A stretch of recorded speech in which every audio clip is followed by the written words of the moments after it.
Hello guys, how are you all? Welcome back to my channel. So, today we are gonna see, what if Izuku's grandfather taught him Haki, and he still got one for all, movie. So before we start, please go check out the author of this fanfic Masseffect-TxS, link is in the description, also subscribe to our channel, and like this video, so let's begin the video. In a dark room, a 4-year-old child watches idly from his seat as the footage played over and over again. A popular video that circulated infamously around the internet that changed the lives of many people. The debut of a certain hero that would go on to become the symbol of peace. Small tears gather in his eyes as he watches the hero known as All Might save many people from a burning building while he smiles at the camera. This man was his idol and the reason he wanted to become a hero. Normally this would bring the child joy and happiness, but not today, because today was the day that Izuku Midoriya found out that he would never have a quirk. You may want to just quit, kid. The doctor's voice still rang in his ear as he explained that because of a genetic property in his pinky toes, he would never gain a quirk. This had crushed the boy as his dream of becoming a hero was effectively destroyed. It didn't help when the others in his kindergarten made fun of him because of it and essentially isolated the poor boy. It was that day Izuku learned that not everyone was born equal. Inko Midoriya could only watch sadly from the doorway as her child continued to watch the film over and over again. Her heart was aching at the sight of her baby boy, so depressed that it nearly crushed her soul too. All Might, he's really cool, isn't he? His voice, so broken and pain-filled that it caused her heart to ache. He saves everyone with a smile, no matter how much trouble they're in. He's a really cool hero. He turned around as tears gathered at the corner of his eyes. She flinched when he spoke as he sadly pointed at the screen. Can I be a hero too? It would be at this moment where Inko would break down and cry with her son. She would have lost her will to give him courage and instead apologize for something neither of them had any control over. Forcing them to develop unhealthy physical and mental habits that would not heal for years to come. However, this was not that story. Before Inko could go over to her son and apologize for the hand that fate dealt him, a small picture frame snapped off the side of the wall and smashed into the ground, surprising both mother and son. Their sadness momentarily forgotten as Inko picked up the broken picture frame and paused. In the picture was a younger version of herself with a 1-month-old Izuku held gently in her arms. Beside her were two more figures, one a slightly elderly looking woman with light green hair and a kind gentle face similar to her own. While the other was a large muscular looking elderly man with dark hair slowly fading to gray with a scar just under his right eye and a small beard. Both of them gathered around the small bundle as happy smiles plastered their faces. Both of them were her parents. Her mother Ao and her father Rayu. She had not seen much of her parents after Izuku was born and her husband went off overseas for work. They were mostly reclusive as her mother preferred the more silent and peaceful settings while her father was the head of a dojo who spent years practicing a martial arts form that he claimed had been forgotten. She remembered growing up noticing how her father was a strange man that could do unusual things. Breaking boulders with his bare fists and being able to dodge attacks from would-be thieves whenever they tried to mug them. Now breaking boulders wouldn't be a strange thing if he had a super strength quirk. But the strange thing was, her father was diagnosed as quirkless just like her son. Her mother was the only one that actually possessed a quirk and that was a light form of telekinesis. He never truly explained how he could do these things because he said that she did not possess the spirit necessary to harness it. It had confused her for many years until she decided to drop the subject. But it made her start to think. If her father could do all that without a quirk. But her son? She looked back to Izuku as he still waited for a response. She smiled softly as she gestured to the boy. Izuku, go and pack your bags. She told him as he looked confused. Why? He asked as she showed him the photo. We're going to go visit your grandparents. He blinked in recognition of the two family members he hadn't seen since he was 3. Grandma and Grandpa. Why are we going to visit them? He asked as she smiled softly. To see if there is still a chance for you to become a hero, she said as he looked back with wide eyes as a brief flicker of hope sparked in his eyes. That day she had never seen her son move so fast to pack his bag, even trying to jam as many of his All Might toys in as possible as he waited impatiently at the door with a slight bounce in his step. She almost chuckled as she told him to slow down. She still needed to pack her own things and book the next ticket for the train for goodness sake. By the way, he suddenly asked. Where do Grandma and Grandpa live? Roughly 2.5 hours later, my prefecture. Izuku stared in slight awe as he and his mother rode the train to my prefecture. His eyes wide with excitement as he had never been so far from Shizuoka in his life. For one, there were so many mountains and plants that it was a drastic change from the city dwelling of Shizuoka. For a child of 4, it was no surprise that he would be excited. Inko smiled as she was glad that her son was no longer depressed about his quirkless status. But she knew that once they reached their destination the topic would come up again, something that she had still yet to tackle with her son. Internally she was afraid of what her parents would say, more specifically what her father would say. Growing up her father was a rather blunt man to say the least, and that was putting it mildly. He always spoke his mind and never let what others think affect or bother him. That being said, however, anyone said anything bad about her or her mother and he or she tended to walk away with more bruises than they started, or if they were lucky to walk at all. He also never actually liked Hisashi when she started dating him, saying that he never did trust the man, especially when he missed out on the birth of his own son for a business trip in the Philippines. Her father never forgave him for that. But that wasn't to say he hated Izuku, not far from it, he absolutely adored his grandson.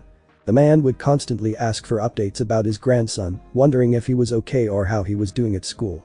Her mother always found it adorable, to which he would just blush and look away. They had moved to the Mai prefecture some time ago to start a dojo to teach self-defense to youngsters. But because nearly every kid in the world was born with a quirk, most of them avoided learning martial arts from a quirkless man over a quirk one because they believed there was nothing they could learn from a non-powered individual. Also, because a majority of them were even turned away by Rayu himself because he said they lacked the spirit needed. So, the dojo was not doing so well, but due to a family inheritance a while back they were stable and got by with the occasional odd job here and there. It was a good life for them and she hoped that they could help her son during his time of need. Still, she was afraid that he would turn him away like so many others that had come to his door. She was afraid that his blunt attitude would crush his already fragile psyche and plunge him into an eternal pit of despair from which there was no recovery. She was taking a huge gamble on the fate of her son. Mom Izuku spoke as she turned to the boy. "Do you really think Grandpa can help me become a hero?" he asked with a slight nervousness in his voice. But the chance, the opportunity to change, that she couldn't afford to miss it. She merely smiled sadly as she brought the boy in for a hug. "We'll see, Izuku, we'll see." After getting off the train the mother and son got in a rent-a-car and they drove out from the station. The car soon pulled up to an old dojo-style building, complete with a wooden overhead and stone stairs that led up to the main house.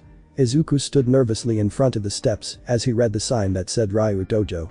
The building itself has a traditional Japanese-style dojo, shoji doors, and tatami floors. He shook a little until a gentle hand from Inko gestured him to move forward. Hello," he called out before the sound of yell frightened both Midori as before a large boulder came flying overhead and slammed into the courtyard. They gaped slightly in shock at the large boulder with a fist imprint cracked into the surface of the boulder. Inko shaking like a leaf in the wind while Izuku could only stare at the fist in the rock as it reminded him of his hero All Might. "Sorry. I'm so sorry," a voice called out as they turned to see a light green-haired woman come running towards him. Her appearance was similar to Inko, bearing the fact she had small wrinkles and near light green hair. "My husband got distracted when he heard you call out, so he put too much into his fist. I'm sorry for any damages we might have had," she trailed off as she looked upon the two green-haired individuals before her. A beat of silence drifted between them as all three of them stared at one another. The woman started before she flew to the mother. "Inko Chan, you've come home," she cried out as she latched herself on the startled woman with large tears rushing out of her eyes. "I'm so happy to see you again. It's been almost 2 years since I've seen you. Oh, it is so good to see you again. Ah. And you brought Izuku-kun," she suddenly yelled with pure happiness as she picked up the small and completely startled child as she smothered him in her chest. "Oh, it's been so long. It's me, Grandma Ow." She held the child in her arms as Izuku was beyond confused. "Ow, what's with all the noise out there?" An older gruffer voice spoke as mother and son turned to see a large muscular-looking man walking towards them. He wore a judo outfit with the sleeves ripped off and his hands wrapped with bandages. "Did I hit anyone with that boulder?" he too trailed off at the two greenheads. Inko Chan, he dashed at an insane speed as he picked up the slim mother in his arms and spun her around. "Oh, my sweet Inko-chan. You finally left that deadbeat bastard of a husband and come home. Oh, and you brought Izuku-chan with you. Happy days." He then picked up the boy and started tossing him in the air. "It's me, Izuku, it's Grandpa Rayu." He bellowed happily while throwing Izuku into the air and catching him. Only to throw him back up again and repeat. "Izuku Chan, say. Appa. Stop. I haven't left Hisashi and you're scaring Izuku." Indeed, he had scared young Izuku by throwing him high into the air, like 5 meters in the air, as the boy shook like a leaf in the wind when he landed back in his grandfather's large hands. "Sorry about that." The large man chuckled nervously as Izuku clutched onto his mother for safety. "Anyway, what brings you all the way here from Shizuoka?" Inko's eyes became sad as Izuku stopped his fear quivering and he too adopted a sad look on his face. "Can we talk about this inside?" Both grandparents looked concerned but nodded as they went into the house. Shortly after Ryu dojo, Inko explained what had happened. She took Izuku to the doctor, who explained that because of 2 joints in his toe, he would never have a quirk and that he should just give up on becoming a hero. Both grandparents looked shocked and saddened as they looked at the small little boy who sat far away from them at the edge of the deck with his legs pulled into his chest. I see, that must be terrible for a child like that to hear. Does that doctor have no tact? Ao asked as Inko shook her head. I don't know, I think he believed that if Izuku was told the blunt truth, he wouldn't try to pursue a dangerous career like heroing without a quirk. Makes sense from a professional standpoint. She argued but felt bad saying it. But not from an emotional one. Ryu finished as hands tightened around his pants. Both mothers could tell he was angry that a man like that would just blatantly smash a child's dream into dust. So, if little Izuku-chan is quirkless, then why have you come all the way here? I'm not trying to be rude, we really appreciate the visit. But what are you hoping to gain from us? He asked as Inko sighed. Well, I was hoping that you would be able to teach Izuku how to do those things. Mama said that you were born quirkless like Izuku, but you can do all these amazing things without one. I was hoping that you might be able to do something with Izuku. The old man narrowed his eyes as he looked over to his grandson. Do you want me to teach him my techniques? Why, so that he could become a hero? She nodded as she wrung her hands. He sighed as he crossed his arms. I'm afraid it's not that simple. She looked fearful at that. The techniques I learned stem from a form of martial arts that has all been forgotten at this point. The martial arts I know requires a certain element that is key in mastering the power. Being related to me or not, it won't matter if he doesn't possess the fighting spirit that fuels the power. I could teach him some basic katas, but other than that, if he lacks the spirit, my techniques will do him no good to become a hero. Inko looked almost hurt as Ryu explained. But, please. He really wants to become a hero. I told him there was a chance for him. If you can't, then I'll have failed him as a mother. I'll have failed my baby boy who wants to be a hero more than anything in this world. Tears started to roll down her face as she laid her head to the floor and begged. Please, Papa. There has to be something. I can't fail him again. Ow, and Ryu looked at the crying woman before them and the boy who had gotten up and left, more than likely to cry his own tears. Ryu sighed before he placed a gentle hand on her shoulder. I'll see what I can do. I can't guarantee, but I'll see if he has that spirit. She nodded with tears still in her eyes as the large man left the room. Ryu instantly found the boy as he lay curled up under a large tree that grew at the back of the yard. The small boy huddled under the massive oak that you would have almost mistaken him for a shrub because of his green hair. The man walked over to the boy who curled up tighter. He sighed before he sat down next to the boy. So, you heard all that, huh? He asked as the boy nodded. You don't think I can be a hero either, do you? He asked with the tiniest voice. The old man sighed as he looked up at the stars. It's not that I don't believe you can be a hero, kid. It's just that being a hero isn't all about putting on a bright pair of spandex and punching people in the face. It is a dangerous profession that will more than likely get you killed, even with someone like All Might keeping the peace. Young Midoriya imagined All Might as his smiling face gave hope to people. Your mother wants me to teach you so that you can become a hero. But the technique I know is an old and ancient art. Very few people can use it. It requires a special will called a fighting spirit in order to use it. If you lack that spirit, you cannot use or master it. He looked down to the boy whose hair had shadowed his eyes. Ow, and Inko hid behind the door as they watched in anticipation. And honestly right now, looking at you, I am not sure that you even have that will. Eyes widened as Ao and Inko stared at the man in shock while Izuku only kept his head down. You were told that you were quirkless, had your entire dream robbed from you by the hand of fate, and was basically told to give up and submit to the hopelessness of reality. Many people in your situation would do just that, give up. Give up on your dream and fantasy because you cannot become a hero. Right now you look like you've given up. A look of anger in his eyes as he glared at the still curled up child. No one would blame you, no one would even care if you do. What would be the difference of one less hero in the world? Izuku said nothing as he gripped the sleeves of his shirt. So, what are you going to do, Izuku? Are you going to give up? Or are you going to do something about it? The small child said nothing as mother and grandparents waited with bated breath. The man only sighed when he heard nothing at all and got up, fully prepared to apologize to Inko for coming all the way out here for nothing. I want. He spun back around as Izuku slowly stood up. I want to be. Tiny fists curled together as the boy stood before the large frame of his grandfather as his body shook. When he raised his head, Ryu actually had to take a step back at the sheer determination in his grandson's eyes. I want to be a hero. I want to be just like All Might. I don't care what others say. I don't care that the world made me quirkless. I don't even care if you can train me or not. I will become a hero. Even if I have to be the first one without a quirk. Because to me a true hero is one that keeps on going with a smile on his face. He yelled with a pure determination that it shook the very core of those present. Rayu stared before a large grin began to appear on his face. So he does have the fighting spirit I've been waiting for to carry on my technique. Little Izuku, he stepped forward as he placed a hand on his small shoulders. You've convinced me. I will teach my techniques and you will become a hero. Small tears began to form in Izuku's eyes before they shot out at an incredible rate, almost cracking the ground around him. Faring no better, as she too cried like her son, nearly destroying the roof with hers. The elderly parents could only smile, as this was only the beginning of young Izuku's journey to becoming a hero. Next morning, deep in the forest of the Mai Prefecture. The early morning sun rose over the forest as young Izuku and his grandfather were walking deep into the forest. A bag of supplies strung over their shoulders as the man was prepared to teach the young man the secrets of his techniques. Alright, this should do. The old man said as they placed their bags down in a large open field.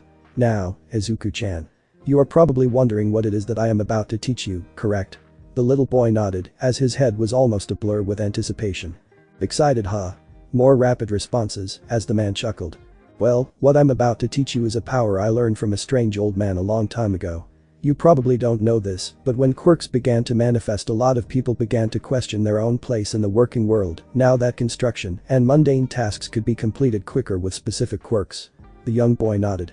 Well, when I was young, I wanted to become a police officer, like my father was before me. Being a police officer was a huge dream of mine when I was young. But, as time went on, the police began to have less of an impact on society, thanks to the arrival of heroes. They're still important, but when was the last time any child said they wanted to become a police officer? Izuku nodded. Nowadays a lot of kids want to become heroes because of their quirks. Normal professions seem dull and mundane compared to the action-packed life of a hero. That wasn't to say they weren't unimportant and didn't contribute to society, they were just not as impressive to kids now. At the time I didn't know what to do.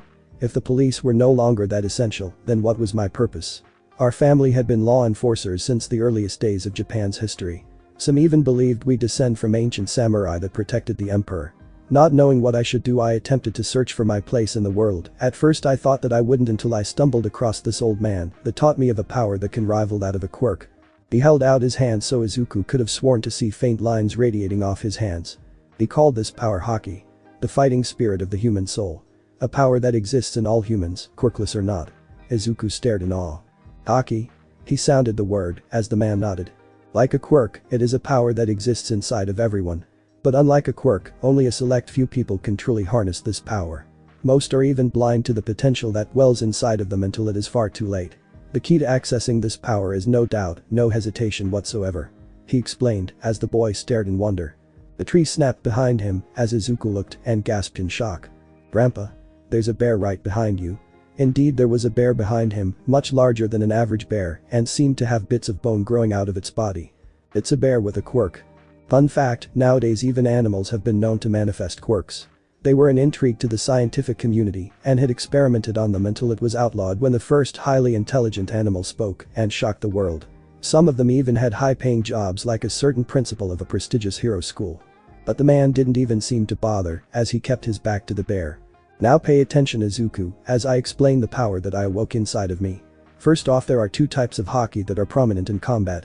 The bear roared as it charged at the man. He's going to try and attack with a right swing, followed by a left swing and a bite. He said with closed eyes as the bear pounced towards him. Izuku could only watch as the elderly man dodged the attacks in perfect motions in just the way he said they would happen. This power that I'm showing you is called Kenbenshoku Haki, or observation Haki if you want to simplify it. It gives me the ability to sense the presence of others, how many of them are there, and even ones that are concealed from view or too far to see naturally. It also allows me to predict where my enemy is going to attack. The bear growled loudly as it grew angrier at the old man. Awesome, Izuku muttered as the bear grew bone-like spikes from its paws and shot them at the man, who only dodged with ease while they smashed a tree to pieces. The next type of Haki is called Busoshoku Haki, or armament Haki. This type of Haki gives me the power to block all forms of attack, similar to that of an invisible armor. He explained to his grandchild as Izuku watched with great interest. The bear roared and charged again, ready to strike him down with his claws. But the moment it struck, the man turned around and faced his palm towards the beast. The beast was instantly knocked backwards by an invisible force that sent the beast tumbling away before crashing into a large boulder. Izuku gaped in awe as the bear lay in the rubble of the boulder. In addition, if the armor is hard enough, it can also be used as an attacking force. This is especially useful against those with intangible type bodies, as you are essentially hitting them with your own spirit against theirs. I haven't tried it yet, but it may be used against those with heteromorphic type quirks. I've once heard of an individual long ago who could code his weapons in armament Haki, thereby increasing the strength and density of the weapon. Awesome. Think of all the possibilities of this power. It's awesome, Grandpa. You're awesome. He praised as the old man chuckled before holding up 3 fingers. Observation, armament are the 2 main types of Haki. However, there is a third type of Haki that exists only in very, very few and rare people. To have this is a 1 in a million chance. The bear got back up and roared as it charged at the man, tired of being thrown around by him. Watch carefully, Izuku-chan. Rayu turned back to face the beast as it ran towards him. His eyes widened briefly for a moment before what Izuku could only describe as a powerful unseen force ring out and slam into him. The bear was suddenly slowing down as its once burning red eyes were slowly fading to white as it drew closer and closer to the old man. When it was right in front of him, it stopped and sweat profoundly before collapsing onto the floor. Izuku stared in shock and awe at the unconscious beast and the man who defeated it. You beat it without raising a finger. How did you do that? He asked as the man grinned. This is the third type of Haki, the most powerful and most difficult to control. The power to intimidate your opponent into submission. Hashoku Haki, or better known as Conqueror's Haki. Very few people can wield this power. However, unlike the other 2, you can control it, but you cannot train yourself to use it. Because it is the user's own spirit, you can enhance it only by developing yourself. He told the boy as he nodded his head. Wow, but will I ever be able to do that? That seems like something that only really strong people can wield. I, on the other hand, am not that strong. It sounds like something Kaken could do if he had this power. The old man chuckled as Izuku looked confused. If I didn't believe you couldn't handle this type of power, I wouldn't have shown you. The fact that you are still standing after I purposely intended to knock you out as well proves that you can harness this power too. He kneeled down as he pointed to the boy's chest.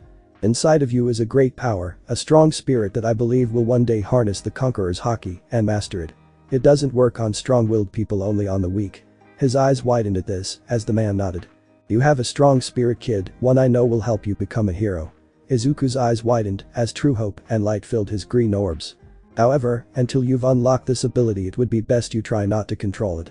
Otherwise, you'd accidentally intimidate innocent people, and that wouldn't do a hero any good now, would it? Izuku nodded as the man stood back up. But something had been bugging Izuku. Grandpa? If you can do all this stuff, why aren't you a hero? I think you'd be an amazing hero. The man rubbed his chin as he pondered. Mostly it's because I don't want to be a hero. That shocked Izuku as he stared at the man. It's not to say I don't want to help people, God knows I want to help them. But back in my day, heroes often did small community services or great deeds without even asking for thanks in return. Nowadays it's all about fame and glory, getting your name out and broadcasted for the world to see. I don't want to be a part of that, he explained as he looked at the boy. Not only that, back then they only allowed people with quirks to enter their schools. They even had tests to see if you possessed the quirk factor, and because Haki doesn't have that, I would be turned away all the same. But now that the rule has been taken out, you can apply even without a quirk. Which makes me wonder why you want to be a hero, Izuku. Is it to help people or to receive fame and glory? He expected the boy to hesitate, but was surprised when he shook his head instantaneously. It's because I want to help people. Like my idol All Might. He saves so many people's lives and faces countless dangers, all with a smile on his face. He smiled to himself as he looked at his hands. He makes people feel safe and secure whenever he's around. And that makes everyone want to be a hero. He looked up with bright eyes and admiration. That's why I want to be a hero too, Grandpa. I want to be able to save people and make them feel safe, just like him. Just like my hero, All Might. Rayu actually stared in shock before he bellowed out, laughing. No hesitation whatsoever. Yeah, I think you'll be able to use this power, after all, Izuku. He smiled as his grandson smiled back as well. Are you ready to begin? He asked as the boy nodded. However, a grin began to form on his face as Izuku blinked in confusion. The type of training I'll be putting you through is no laughing matter. It will take at least 10 years before you can even begin to harness the power of Haki. And my type of training will make you see red on more than one occasion. A dark aura surrounded him as a grin formed on his face. So, once you start there will be no going back, Izuku-chan. A massive aura spread out as Izuku began to shake. And don't think I'll hold back because you're my grandchild. If you want to be a hero you have to put 110% into everything. So get ready for training from hell. Izuku. I think I made a mistake. Was all that Izuku could think before the man charged at him with his fist. Here we go. Ga. Two voices cried out as the training began. That was the day that the world would begin to shake as a new hero would rise up from the ashes of self-doubt. This would be the start of a new hero who would find himself before another great man and inherit a future as the greatest hero of all time. It had been roughly 2 years since Izuku began to train with his grandfather to master the power of Haki. A strange power that used his own fighting spirit in absence of a quirk. Since that time the old man had put the boy through a series of trials in order to mold his body into a sturdier form. Training took more time than expected as Inko and Izuku had to return to Shizuoka, mostly due to Inko's job being difficult to leave and the fewer job opportunities that were available in Mai. Luckily it was the holidays when they decided to visit and he got some time off school which allowed Izuku and Inko to travel to Mai and continue his training in Haki. They also planned to have Rayu and Ao visit the young boy more often and continue his training whenever they were available, to which Inko agreed. It also allowed her to rekindle the lost time she had with her parents and allowed Izuku to be away from the local children that made fun of him for being quirkless, like Bakugo Katsuki. It was a good thing that Mitsuki was hard on the boy's arrogance, otherwise she would have decked the boy herself. Inko could be scary when she wanted to be, now that she wasn't blaming herself for her son's quirklessness. In any case, when Izuku returned home his grandfather gave him a series of instructions in order to keep up his training, but only if he continued to do well at school academically. That was a compromise for Inko, as she did not want her son to become a delinquent. Currently, it was a school holiday and they had fully begun to train in Haki. The training was hellish, to say the least. In order for Izuku to awaken Haki, Rayu decided to put the boy through a series of situations that would make him a stronger person. They trained night and day to build his small body up and did everything they could to test his limits. They were careful not to go overboard otherwise it would stunt his growth. Rest assured it was all for the greater good as day by day, the young boy was getting stronger. It turned out the boy was a very fast learner, picking up on small details that would otherwise take others longer to understand. Even thinking of new ways to increase his training effectiveness. This showed that the boy was very clever and effective in putting teachings into practice. Rayu was almost too impressed with the progress his grandson was making. He still had yet to access his Haki, but he knew that it would only be a matter of time. Aside from Haki training, Rayu also started to teach him martial arts in order to properly utilize Haki when the time was right. At first, Izuku wanted to learn mostly fist-related attacks like his hero All Might. But Rayu told him that a true fight didn't rely on just his fists, but every part of his body. Which was why he taught him various other martial art forms that used both his arms and legs. Which also meant that he had to strengthen his arm and leg muscles by binding weights to them. The training was harsh and difficult, any normal man would have quit or complained by this point. But not Izuku. No, little Izuku kept on going, without a hint of complaint or discomfort, all with a smile on his face, as he worked himself night and day to access the power of Haki. Rayu was almost proud of the boy. If he didn't keep overworking himself. Seriously, the damn kid would even go beyond what I told him and nearly darned kill himself if left to his own devices. I swear he's going to give his mother a heart attack one of these days, the man thought to himself as he watched a boy walk around blindly with a cloth over his eyes. Today he was starting his training in an attempt to awaken the observation Haki, training him to rely on his other senses and not just his eyes. He did this by making the boy wear a blindfold over his eyes and told him to expand his other senses. Other times, like now for instance, he would chuck the occasional rock at the boy to trip him up, trying to get him to sense the rock before it hit him. It didn't work most of the time.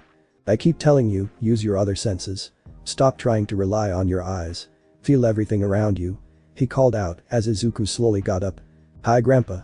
And what did I tell you, when I'm teaching you it's sensei, not grandpa. You need to not see me as your grandfather but as your mentor, got it? The young boy nodded as he sighed. Alright, let's take a break. He opened a cooler as Izuku took off his blindfold. He held up 2 popsicles as he held one out to the boy. Figured you could use one. Izuku looked at the frozen treat before smiling and taking one in his hand. Both family members sat under a large tree as they watched the rising sun over the Mai prefecture from their view in the mountains. It was these times that Izuku felt happy spending time with his grandfather. Being told that he could become a hero and training hard to achieve that goal.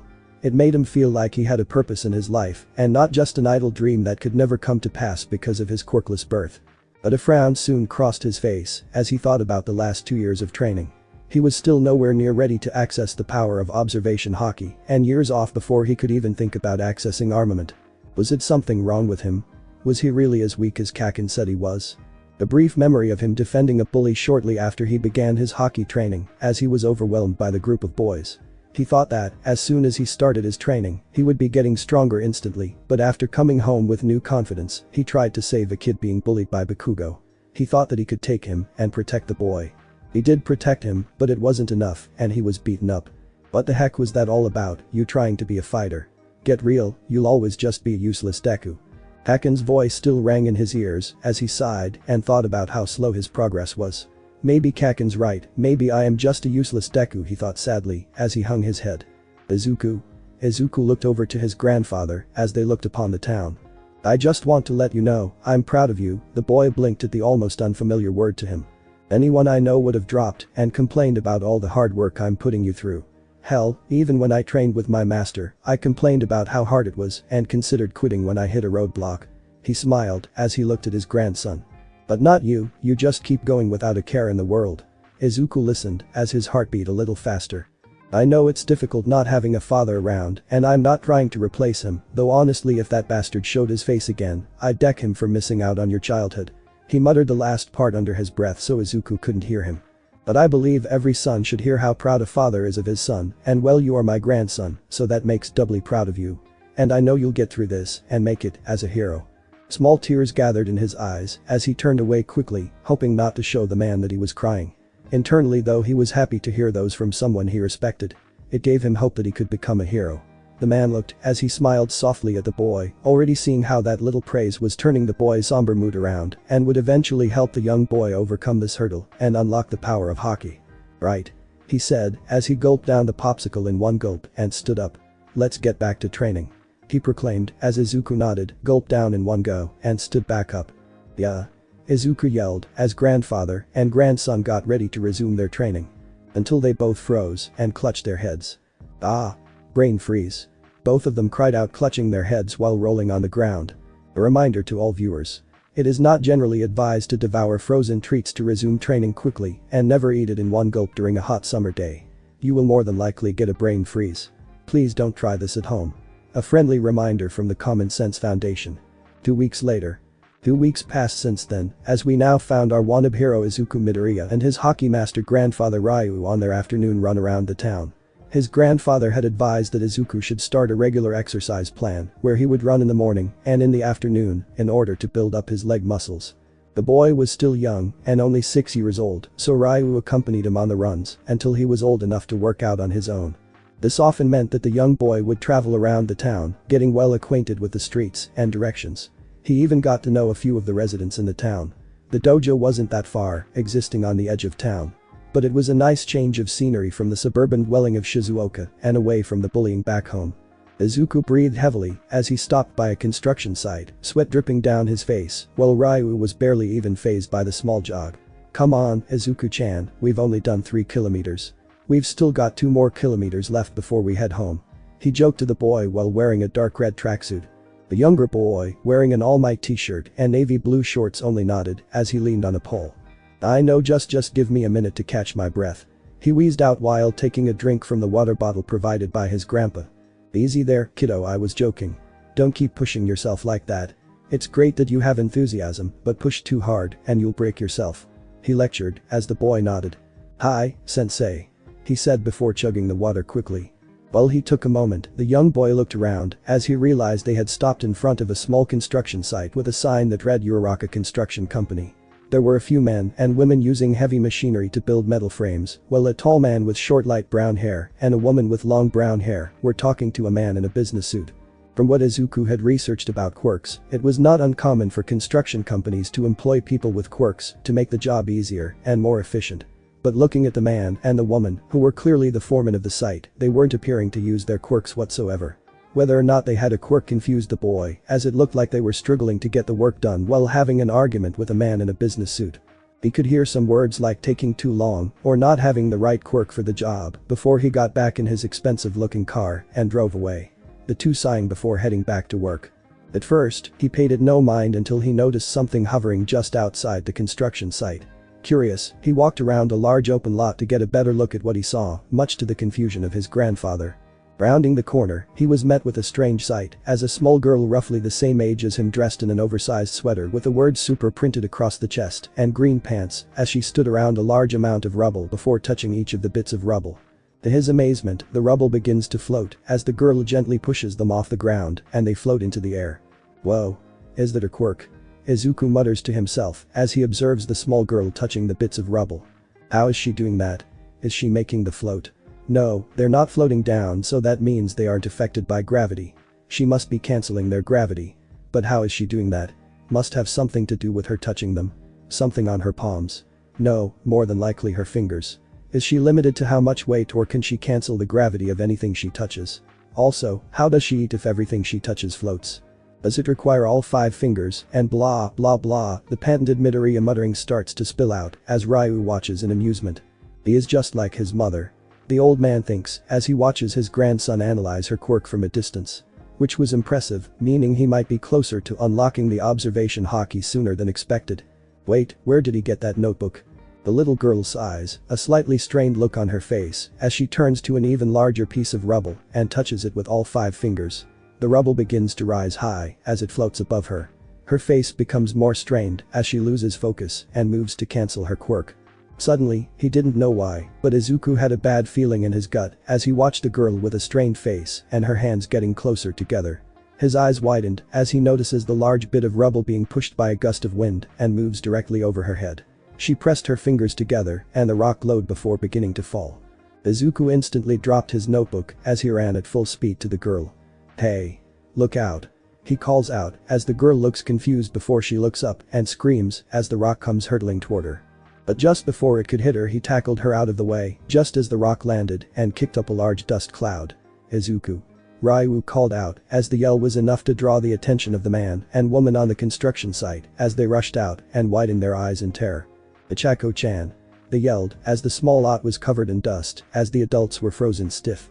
Luckily to their great relief, 2 coughs could be heard as the dust slowly settled and revealed young Izuku and the girl now known as Ochaco were just out of the way of the rubble as Izuku had managed to grab her in a bridal style and moved her out of the way. That was close. Hey, are you alright? His first priority going to the girl in his arms as she looks up numbly at the boy. The two of them locked eyes as emerald green stared into hazel brown as both of them took in the other. The girl in his arms had a sort of round face that was cute with fair skin that made the 2 blush marks on her cheeks seem more apparent than usual. While the boy that was holding her had messy hair of dark emerald green and 4 freckles under each eye. The 2 of them stare at each other for the longest time as none other know what to say to each other and make a lasting impression. Until her cheeks became round and her face became strained. MHMM. Eh? Blurglalalalalala. Ah. Well, that's one way to make an impression. Shortly afterward, the shirtless Izuku sat on a chair in the foreman's office while Rayu cleaned the puke off his grandson's shirt in the sink. The young man shrinking slightly in his seat as the overly active father, mother and daughter continued to apologize for what happened. I'm terribly sorry for that. The little girl begged as she bowed her head to him. I didn't mean to overwork my quirk like that and puke on your shirt. I'm terribly sorry. We're sorry too. We should have been paying more attention to our daughter. It's just that we can't afford a sitter at the moment and we're on a deadline to get this job down, so we had to take Ochaco-chan to work. We should have realized she would be overusing her quirk and stopped it. I'm truly deeply sorry. The man equally apologized while his wife nodded beside him. Hey, it's okay, really. He managed to say as he chuckled nervously at the 2. But still. Hey, at least let us pay you back somehow. If it wasn't for you, I would have been crushed under that rubble. Little Ochaco said as her father and mother nodded. Well, like I said, it's alright, I'm just glad that nobody got hurt. Except for your favorite All Might shirt, the man quipped as Ochaco instantly flinched and went back to apologize. I'm so sorry. Izuku tried to calm her down while glaring at his grandpa, who chuckled in amusement as he finished washing the puke off and handed it to the boy. Here, I got as much of it. But it's going to stink a little until we get home. He told the boy, who nodded and put the shirt back on.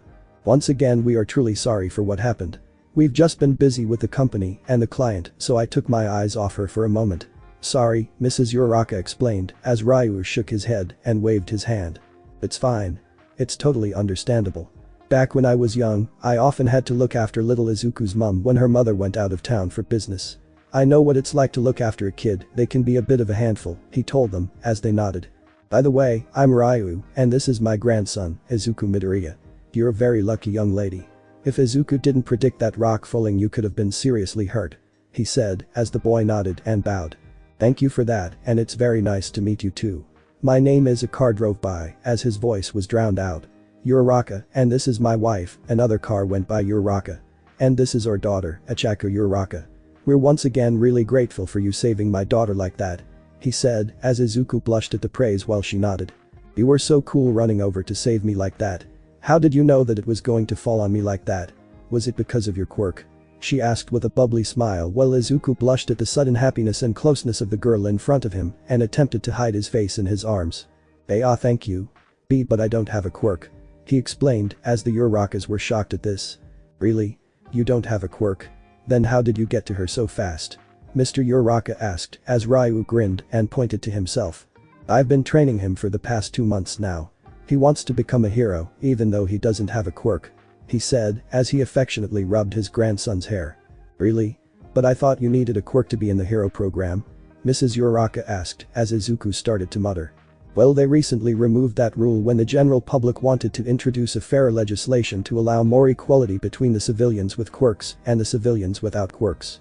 It's because of this I want to apply at the UA and become a hero like All Might. But it's apparently going to be hard as the acceptance rate into the hero course is low due to the blah blah blah. The Urarakas stared at the boy who lost himself to his muttering. Literally, as they could have sworn, the world around him was warping with his words as the physical kanji for mutter spilt out of his mouth and floated around him. Ryu sighed as once again the Midoriya mumble struck again. Izuku, you're doing it again. Ryu snapped him out of his trance as he apologized. You're really into heroes, huh? Ochaco asked as the boy blushed while trying to hide behind his arms. Ryu noticed this and grinned as a plan began to formulate in his head. Anyway, is there anything that we can do to pay you back? We don't have a lot, but we won't let a good deed go unrewarded. Mr. Uraraka asked as his wife and daughter nodded. Ryu pondered this for a moment before he slapped a fist on his palm. Oh, how about you come over for dinner tonight? Eh? All three of them yelled with eyes popping out of their skulls. That was honestly the last thing any of them expected. But we want to pay you back. Inviting us over for dinner is the opposite of that. Mr. Uraraka said while they pushed their eyeballs back in. Well, it's more of a request really. You asked how you could repay us, so I request you come over for dinner. We don't get a lot of visitors and my wife would absolutely love the company. Plus, I think it would be nice if little Izuku had someone his age to play with. He explained as he grinned at the stunned family. I insist that you come over for dinner. He said. But. I insist, he added with emphasis as the two parents shakenly nodded at the intense glare. Hi, we would be honored. They said with a shaking raised hand, much to the confusion of the two children as the man nodded. Great, here's the address. We'll see you tonight. He handed them a piece of paper before turning to Izuku. Come on Izuku, it's time we head home. If we don't tell your mother and grandma they'll be annoyed. He told the small child as he nodded and waved. Bye Mr. and Mrs. Uraraka. Bye Ochaco. He waved as Ochaco waved back. Bye bye. She called happily out while her parents shared a strange look. Who are these people? The two adults sighed as they looked at each other. Well, we did say we would pay them back. Mr. Uraraka said as he looked at his wife who nodded. Besides, it's just dinner. What could happen? Later that night, Ryu dojo. All three of the Urarakas gaped at the large dojo-like building as they stood before the entrance dressed in their best clothing. A cheap bottle of sake in their hand, all they could afford as they stared in complete awe of the building. It's huge. All three said. Ochaco nearly fell over at the large size of the estate. Oh, you must be the Urarakas. They turned to see a slim woman with dark green hair tied with a small ponytail on the left side. Due to the fact her son had the possibility of fulfilling his dream of being a hero, Inko never resorted to excessive eating. So, she managed to keep her slim figure thanks to that and her mother's insistence that she keeps herself in shape. It's very nice to meet you, I'm Inko Midoriya, Izuku's mother. She greeted me. Very nice to meet you. All three of them said as they were still in shock at the large dojo-like house that the family owned. The biggest they owned was a small 2-bedroom apartment with barely enough space for all three of them. It was quite a culture shock for them. Well, come on in, dinner will be ready shortly. I just have to let Izuku and Papa know that our guests are here. She told the three as she led them into the dojo home. They soon came across a training room as the sound of fighting could be heard on the other side. Inko opened the door as it was revealed to be Izuku and his grandfather as they sparred against each other. The older man swiftly threw his fists at the child who was doing his best to block or evade his attacks. He ducked under a swing as attempted to get a few hits in himself until they were blocked by the larger man's palms that harmlessly blocked his blows. Papa, Izuku, our guests are here. Izuku became momentarily distracted as he turned to 3. Hello again, was all Izuku could say before his grandfather hit the side of his face. Stay focused, boy. He yelled and sent him spiraling against the wall. Izuku? Ochaco yelped in shock as she ran to the boy. Are you okay? She asked as she stood next to the boy who slowly raised a shaking hand with a thumbs up. Yep, totally fine. She breathed a sigh of relief before she turned and glared at the large man who actually flinched at the glare from the small child. Why would you do that? Why would you hurt him? Are you being mean to him? What kind of grandfather are you? The little girl got angry at the man who flinched in shock. Ochaco-chan. Her parents called out in shock as she yelled at the man who held up his hands in defense. I'm teaching Izuku-chan how to fight. It's part of his training to become a hero. I'm not being mean to him, honest. The older man said while the little girl puffed her cheeks in annoyance at him. God lord, she reminds me of Ao whenever she gets mad. Izuku, my boy, you may just have a real spitfire on your hands. The small hand grasped her shoulder as she turned to Izuku. It's alright, really. Grandpa was just teaching me how to fight. I just got distracted, that's all. I'm alright, really. He told her as she managed to calm down. Inko on the other hand smiled as she looked at the small girl that defended her son, even though he wasn't actually in any danger, as she was glad that Izuku was finally meeting some friends other than Bakugo. I like her, she's a lot better than Mitsuki's boy. Sorry Mitsuki, she thought while her parents reprimand her for yelling at an adult before looking embarrassed. Sorry I yelled at you Mr. Midoriya, I just don't like bullying, that's all.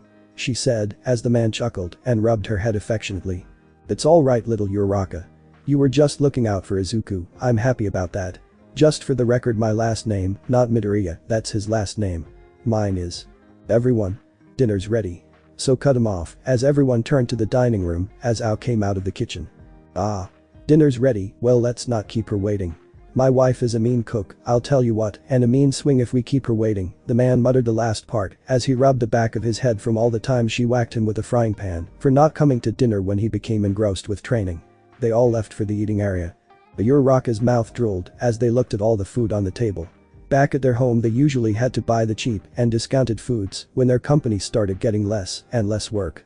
So sometimes it was mostly white rice and discounted meat. This looked like the higher grade meat that you'd find at the butcher's. Well, dig in. Ao said cheerfully as the Uraraka family reluctantly nodded and piled on white rice out of habit. No. I said dig in, you can't just eat white rice. Have some of the katsudon, it's little Izuku's favorite. The littlest Midoriya blushed as he buried his face with his arms. Grandma. He moaned as she waved him off. Now, eat. She said as they looked hesitant. Then no, we couldn't possibly, a dark aura surrounded Ao as she smiled with thin eyelids. I said eat. It's good for you. The Urarakas began to shake at the terrifyingly sweet smile that was plastered on the grandmother's face. I do what she says, she can be quite persuasive if you don't do what she says, trust me I know. As if to emphasize, she poked the back of his head with her fist as a large bump quickly formed. See, very persuasive. He strained. The family of 3 shared a concerned glance before grabbing some of the meat. That night they had never felt so full as they ate the meat they would never get to have. The family of 4 were almost concerned when they saw tears down their eyes, but were reassured it was nothing. Time passed as the 2 families mingled and conversed with each other, sharing stories of their youths and embarrassingly cute things their children did, which caused Izuku and Ochaco to blush rapidly as laughter and merriment were in the air. Which eventually led Rayu to ask the question. What were you doing with those rocks before? The small girl blushed embarrassingly as she scratched the back of her head. I was practicing my quirk. I can lose up to 3 tons worth of weight if I'm careful. But if I use it too much or try to make myself float, I suffer nausea and vomit. She shyly spoke as Rayu chuckled. Yes, I think my grandson can attest to that. She apologized again while Izuku said it was okay. But I was also trying to help out Mama and Papa by moving the excess rubble out of the way. So long as I wasn't on the job site and no one was looking. She said as her parents nodded. Our company hasn't been doing so well recently in the past few months. Neither of mine nor my wife's quirks are best suited for the job, so we've been having a hard time getting it done on time. So that's what the guy in the business suit was getting upset for? Rayu asked as he remembered the man in the business suit getting upset with the 2 adults. Yes, he wasn't exactly happy when we had to hire some heavy lifting equipment for the job when he said he could have hired someone with a suitable quirk to do it cheaper. Rayu nodded as he looked at Ochaco. I'm guessing that means when she gets older, she'll start working with you? To their surprise, the two shook their heads. Really? I would have thought having someone with gravity abilities be extremely useful on a job site. Inko asked, as the two parents looked at the small child as she hung her head. It would, but ever since Ochaco-chan was a little she dreamed of being a hero. She wanted to become a hero like her idol 13, I think his name was. Anyway, when she found out we were struggling, she said she would come work for us and abandon her dreams of becoming a hero. Saying that we could sell our heavy equipment and cut costs to make it easier for us. She was so cute and determined that it made us sad that she wanted to give up her dreams. Mr. Uraraka said, as he smiled softly at the small girl. You must understand as well that, as parents, we have to do everything in our power to help our children live their dreams. We told her that what would truly make us happy is if she lived her dream. If we couldn't do that, then we'd never be able to live with ourselves. Mrs. Uraraka said with a smile at the memory of a small girl putting on a brave face. Inko looked away, realizing had it not been for that twist of fate with the photo, she would have given up and crushed any hope of her son becoming a hero. She was so determined that the only reason she agreed to continue was that she had to take us on a Hawaii vacation when she became a pro hero. He chuckled as the Midoriya adults chuckled as well, while Izuku looked at a clearly embarrassed Ochaco. So, you want to be a hero to earn money for your parents? Izuku asked with a childlike innocence as Ochaco nodded in embarrassment. I know it's not a really good reason to become a hero, but it's what I want to do. I want to make sure Mama and Papa have a more comfortable lifestyle and never have to work again. It must sound totally lame, right? She asked as Izuku shook his head. No, I think it's an amazing reason to become a hero. He said as Ochaco blinked in surprise. Working so hard to help your family is a really selfless and good reason to become a hero. That is totally something a hero would do. You're so awesome, Ochaco-chan. He praised with sparkles in his eyes as Ochaco blushed and looked away. The adults chuckled at the scene while Rayu had a thoughtful look on his face. Izuku, why don't you take Ochaco and play with her for a while? The adults and I need to have a few words, if that's okay. He asked the parents, who looked confused but nodded. Okay, Grandpa. Come on, I'll show you all my All Might toys. The little boy said excitedly as Ochaco followed him down the hall. Rayu then turned to the parents as he crossed his arms. I have to applaud you on your conviction to allow your child to pursue her dream. You two are very good parents. He said as they nodded in appreciation. But it must be hard balancing a child and your business, correct? The two shared a glance as they nodded. Yes, it has been a bit hard. But it's all for her sake and that's all that really matters to us. Mr. Uraraka said while his wife nodded. Rayu, Inko, and Ao looked at each other before turning back to the two. You know, I have a few contacts from my old days that I could hit up. They owe me a few favors and they're looking for some good contractors for some small jobs around my prefecture. They'll accept help from anyone that will work hard and produce good quality work. I can't guarantee that it will make you rich, but it may help to ease your burden a bit. Both Urakas were stunned as they looked at the old man and his wife and daughter. We can't possibly accept something like that. You've already done more than we ever expected by inviting us over for dinner when we should have offered. Mr. Uraraka stuttered while his wife nodded. You've already done too much for us. Why would you want to help us? Mrs. Uraraka asked as Inko gestured to the living room where Izuku and Ochaco were playing with his toys. My son doesn't have a lot of friends, she said as the two adults looked at the kids. When he was diagnosed as quirkless, practically all of the children at his school started to ignore him and make fun of him. Even the son of my childhood friend treats him poorly, no matter how many times Mitsuki tries to stop him. In fact, when he was diagnosed, I was ready to apologize for not being able to give him my quirk. Thinking it was so wrong that I had one when he so desperately wants to become a hero. Had it not been for my father, I would have just given up. She looked up and smiled. But your daughter has been so kind to him, even though she knows he doesn't have a quirk. She treats him so much better than anyone else that it makes me so happy that he met such a kind girl. She smiled as the two parents listened intently. Which is why we want to help as much as we can. We're not saying we are doing this so that she can continue being friends out of servitude. But because you two were right, as parents we should be encouraging our children to live their dreams. So, if we can help lighten both our burdens for their sakes, then it's our responsibility to do so, right? The two stared as they looked at the kind family. You don't have to accept it if you don't want to. We just want to be able to help, that's all. Rayu chimed in as the two parents looked at each other. The older Uraraka shared a glance as they weighed the options in. They honestly couldn't believe what they were hearing, to be honest. Here was this totally weird family that had not only saved their daughter from being hurt, but had been kind enough to share their food and offer them help to keep their business afloat. They had never experienced such kindness before that they were wondering if it was all some elaborate hoax. But when they looked over to the children and saw how happy they were, how could they possibly refuse? They looked back as they nodded, tears starting to form in their eyes. Yes, thank you so much. They began to cry as Inko walked over and hugged them both, tears in her own eyes, as she was happy that her son had made a true friend that day.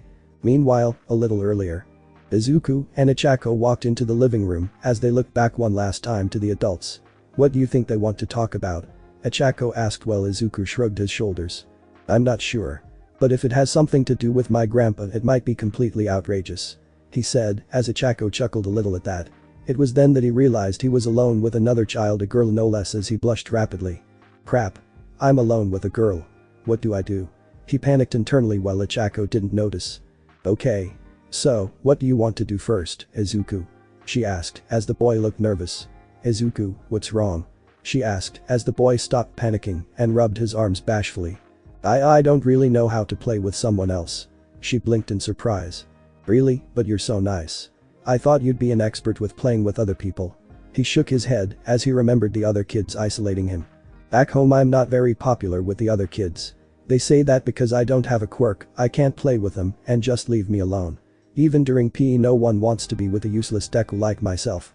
He spoke sadly as she raised an eyebrow. Deku? It's another way to read my name, it means useless and can't do anything. My old friend Kakin calls me that all the time. He says that I'll never be as cool as him without a quirk, so he calls me Deku as an insult. She looked sad for him as he tried his best to brush it off. It's alright, I've gotten used to it. Don't mind me, he said while she shook her head. Well, I don't think you're useless, and I sure as heck don't think you can't do anything. She spoke up as he blinked in shock. If it hadn't been for you, I could have gotten seriously hurt, but that rock. A useless person wouldn't have saved me as you did.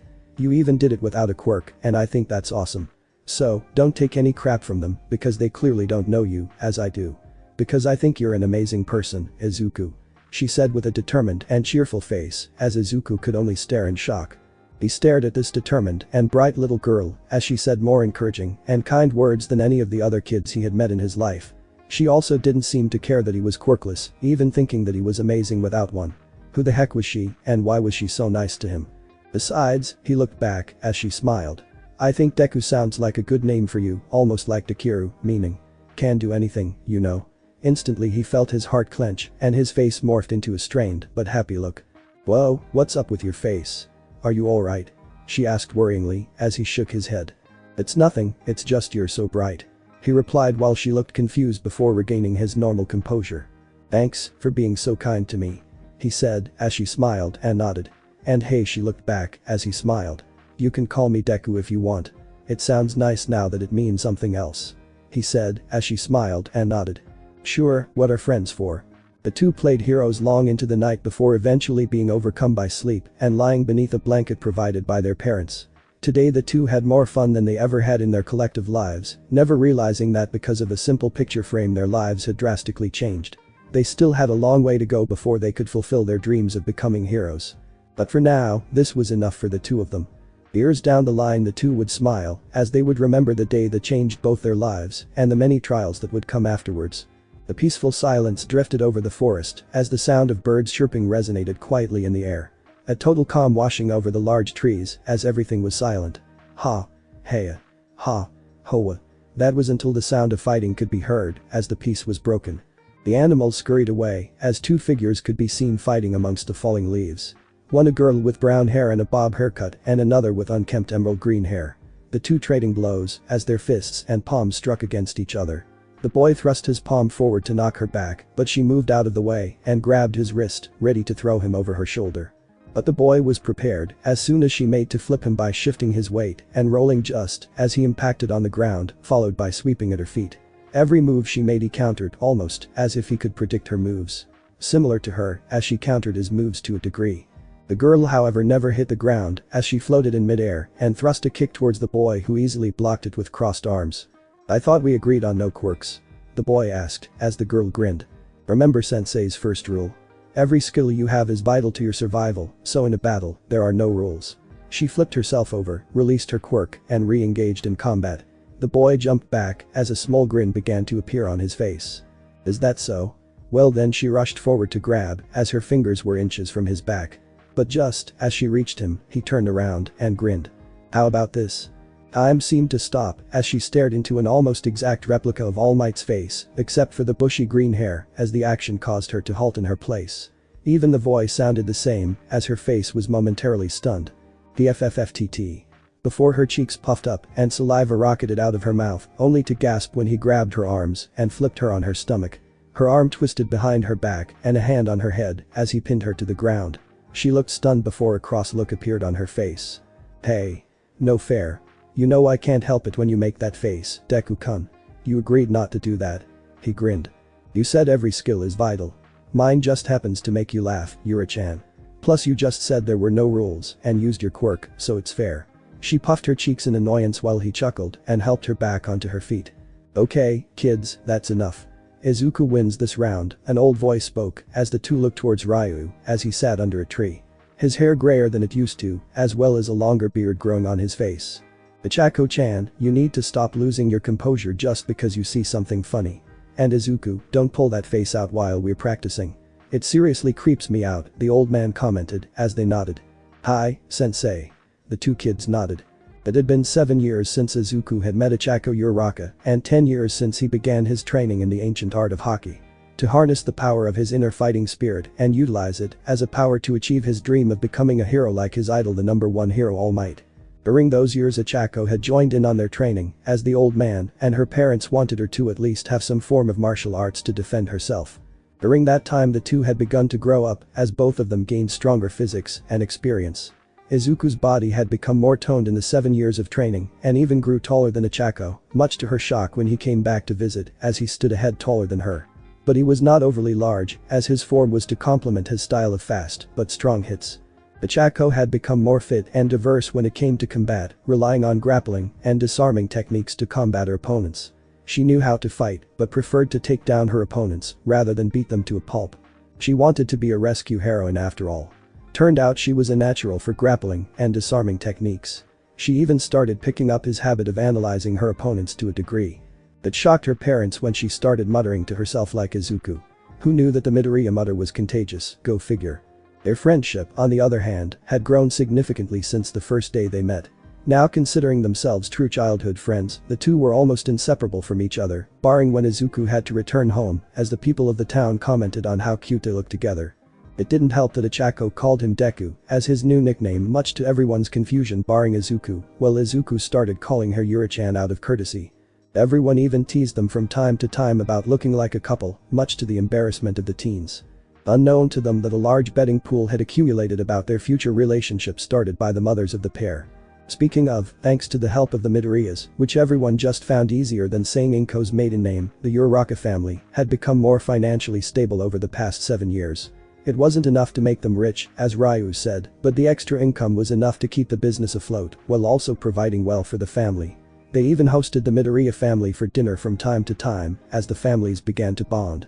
The Urarakas felt truly blessed that they came into contact with the Midoriyas and considered them family for their help. Never knowing that if it wasn't for a faulty picture frame, they would have never met them until years later. Okay, lovebirds. We're not lovebirds.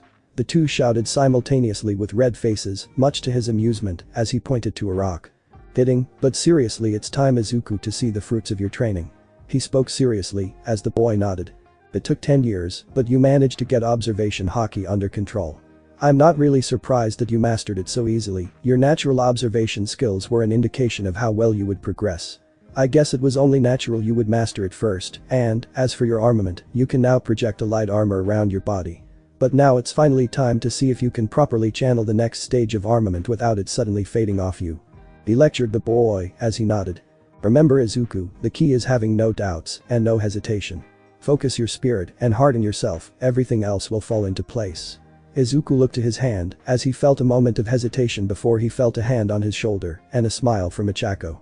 You can do it, Deku-kun. He nodded as he smiled at his best friend. The boy walked over before he stood before a large boulder. Its size was several times larger than his own frame as it stood almost intimately over him. He looked down at his fist as a moment of hesitation stayed at his feet. But a look back to his grandfather and Ochaco steeled his resolve as she nodded towards him.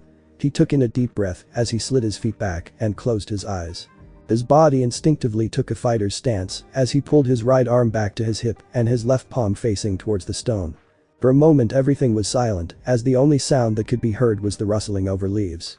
His breathing was controlled, and his nerves were calm, as he stood before the large piece of stone that barred him from his final test. He searched deep inside him, as he focused on the energy that existed inside of him. From his mind, he began to see everything around him in colored shapes and sizes. His grandfather standing behind him with a careful stare, and Ochaco looking nervous despite the calm appearance she portrayed. A small smile on his lips as he felt the energy surge inside of him and gathered at his fist. He imagined it becoming a part of him, hardening around his arm and clinging to his skin like a second coat. When he felt that sensation, he thrust his fist forward and smashed it into the rock. A loud crack followed by the sound of crumbling rock forced him to open his eyes as the giant boulder had been reduced to rubble. He looked to his arm as a sense of joy flooded his system, staring at the appendage. The reason being was that the arm itself was now coated in a strange black substance that looked almost metallic in nature.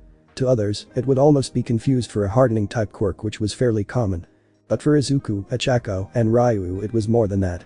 It was an indication that the past 10 years of training had finally come to fruition. It finally meant, "Congratulations kid, you've reached the second stage of armament Haki." The substance faded as he felt no pain in his arm, only pride, as he smiled at the man that gave him this ability. He did it. A sudden body latched onto him, as for a moment he was stunned before the smiling face of Ochaco greeted him. "See, I told you, you could do it. I'm so proud of you, Deku-kun." A bright smile on her face as he smiled back before he realized his situation, as he felt two ahem surprises on his chest as he blushed rapidly and sputtered incoherent words. "Deku-kun, what's wrong?" Suddenly looking down she realized his sudden sporadic behavior as a blush quickly made its way over her face too. "Ah. I'm sorry." Both of them turned into blushing stuttering messes as Rayu watched on with an amused happy smile on his face. Is it springtime already? Rayu dojo. After that embarrassing moment was over, the three went back to the dojo as they discussed the next stages of their training over breakfast. It had become a habit that the Ochaco would join the Midoriyas for breakfast after training. Mostly due to the fact that they acted as babysitters for her when her parents had to take work out of town for periods of time. But that only seemed to happen whenever Izuku came to visit. Coincidence? I think not. Either way, the young Uraraka girl was almost considered family to them. Inko especially took a liking to her because of how she treated Izuku as a regular person rather than how everyone else treated him back home. But that wasn't to say he was still being pushed around, far from it, but we'll touch upon that later. Now the five of them were discussing their next moves. "I'm very proud of both of you. You've both come really far since I started training you years ago," Rayu said as he looked at the two teens sitting next to each other. "Ochaco-chan, since you've arrived, your fighting abilities have vastly improved these past 7 years. Yeah, not only are you now able to make yourself float, but you can do it without suffering from nausea." Izuku chimed in as the gravity girl smiled at the praise. "However, you still have that weakness of nausea when you overuse your quirk for extended periods or exceed your weight limit, not to mention you still can't help yourself when you see something funny and lose composure," he commented as she nodded, slightly embarrassed. "Still, I have never seen anyone master as many grappling and takedown techniques as you have, young Ochaco-chan. You're even able to predict how your opponent will strike. If I didn't know any better, I'd say you have limited access to observation Haki. It is unfortunate that you haven't been able to harness armament Haki," she smiled and shook her head. "It's fine, sensei, I don't think it suits my style. My quirk cancels gravity, and to use it I think I need to be more ground-based. But being able to use a little of observation has definitely helped, thank you," she said as he nodded and then turned to Izuku. "As for you Izuku, you have improved the most since you came here 10 years ago. When you came here you had almost lost all hope of ever becoming a hero. But through these past 10 years, you've not only met my expectations of your training, but you also blew some of them out of the water. It took me 20 years before I could summon the physical augmentation of armament, well you've managed to do it in half the time. Not to mention your observation that Haki has far surpassed my own. I'm really proud of you, Izuku." He spoke with pride as the young man nodded with a smile on his face. "That being said, you are still far away from completely mastering armament Haki and still have yet to access Conqueror's Haki. At most, you can summon armament on your arms, legs, and even your forehead if necessary. Not to mention you're still not fully accustomed to utilizing it in combat. Something we'll hopefully fix up before you get back in 3 weeks." He commented as Izuku nodded while Ochaco pouted. "I hate it when you go back, it's not the same without you." She moped slightly as he chuckled. "I know, it's not the same without you either. You're the only real friend I have and we're only separated by 2.5 hours. But don't worry, that will all change once we make it into high school." He tried to comfort her as she nodded. Speaking of which, are you two still planning to go to the UA? Inko asked, as they both nodded. Yep, it has the best hero course anywhere in Japan. Deku told me that if you want to get recognized quickly as a pro hero, then the US is the place to go. Ochaco said, as Izuku. Not to mention it was where All Might graduate from. It would be awesome to go to the same school as him. Izuku said with a gleeful tone, as Ochaco chuckled. You really are a big otaku, aren't you? She asked teasingly, as Izuku blushed. I can't help it. He's the reason I want to become a hero in the first place. He is very inspirational, and I admire him so much. Is he also the reason you decorated your entire room in his merchandise? She grinned, as he blushed to remember when she came to visit him with his grandfather, and she saw his room. She had laughed so much that day he was afraid that she would never want to be friends with him again. Relax Deku, you know I don't mind your All Might obsession. I think it's really cute, he blushed even more. It's still embarrassing, you know. She giggled at his reaction while the adults had small smiles on their faces. Ah young LOVE. They all thought as the joint family continued their breakfast until Rayu coughed. So, I guess that means you're going to continue your training in Shizuoka. He nodded as he picked at his food. Yeah, with the exams coming up in 12 months, I need to completely focus on my academics to pass the entrance exams and keep up the routine you set up for me and work on my Haki. With their acceptance rate into the hero course as it is, I need to work extra hard if I want to make it into the course. So, unless I get a recommendation, I have to take the entrance exam like everyone else. Izuku said as he listed off his priorities for the UA exam. Rayu nodded as he looked at Ochaco. I suppose you'll want to continue training as well, Ochaco-chan. She nodded. I want to be able to extend my limit before the exam, brush up on my fighting moves, and maybe learn more control over observation Haki if you're available sensei. He nodded as she sighed in relief. The biggest problem I have will be the written portion. I'm not that good with that kind of stuff, so I need to spend the next year studying up my academics as well if I want to make it. I can still help you with that. Now that your family doesn't have as many financial troubles as they used to, we can continue to chat online if that's okay with you, Yura-chan. Izuku asked as she nodded. Sure, thank you Deku. Besides, we promised after all that we would both get into the US no matter what. She smiled as he nodded to his childhood friend as they grasped each other's hands in a friendly manner, almost like making a vow to each other. You bet, he said while they continued to plan for the UA exam. Izuku looked around at everyone around him as he felt glad that his mother had decided to take him to see his grandparents over 10 years ago. He would have never built up the confidence he had now, he would have never thought of improving his own physical abilities to compete in the US exams or considered another way to match up to his quirk competition. But most importantly he would have never met his true best friend Ochaco. He felt truly blessed with a small chance of luck and hoped that it would continue on his path to becoming a hero. Never knowing that his fate and the fate of everyone around him would change due to an unlikely meeting. 3 weeks later Aldera Junior High. Aldera Junior High, located in Musatafu, Japan, was a small public school that wasn't widely known for anything spectacular. Its students were considered mostly average hero society standards, as most of them either went on to do mundane jobs or become low-level heroes. The only outstanding students in the classes were Bakugo Katsuki with his explosive quirk and Izuku Midoriya, who constantly claimed he would become a hero despite not having a quirk. It was just another ordinary thing, as the teacher who honestly couldn't care less for his students asked them all to consider what future career they want. But I know you're all going to just choose hero. Everyone in the class cheered and showed off their quirks. Yes, you all have great quirks. But you know it's against the rules to show them off at school. Heh, don't lump me in with the rest of these extras. An arrogant voice spoke as everyone turned to the casually relaxing blonde-haired boy. Compared to me, these guys have got nothing against my quirk. Ah. Say you Bakugo. Yeah. Just because you have a flashy quirk doesn't mean you can be all high and mighty you jerk. Shut up, you damn extras. He laughed as Izuku sighed behind him. Izuku looked at the back of his former childhood friend as he spoke arrogantly of his abilities. He had known Bakugo since he was born, their mothers used to be friends in high school and continued to talk to each other years after. So naturally, they became friends in preschool so he was used to his arrogance. Initially, when Kakin, the old nickname Izuku gave him, developed his quirk, he used to look up to him and his amazing power.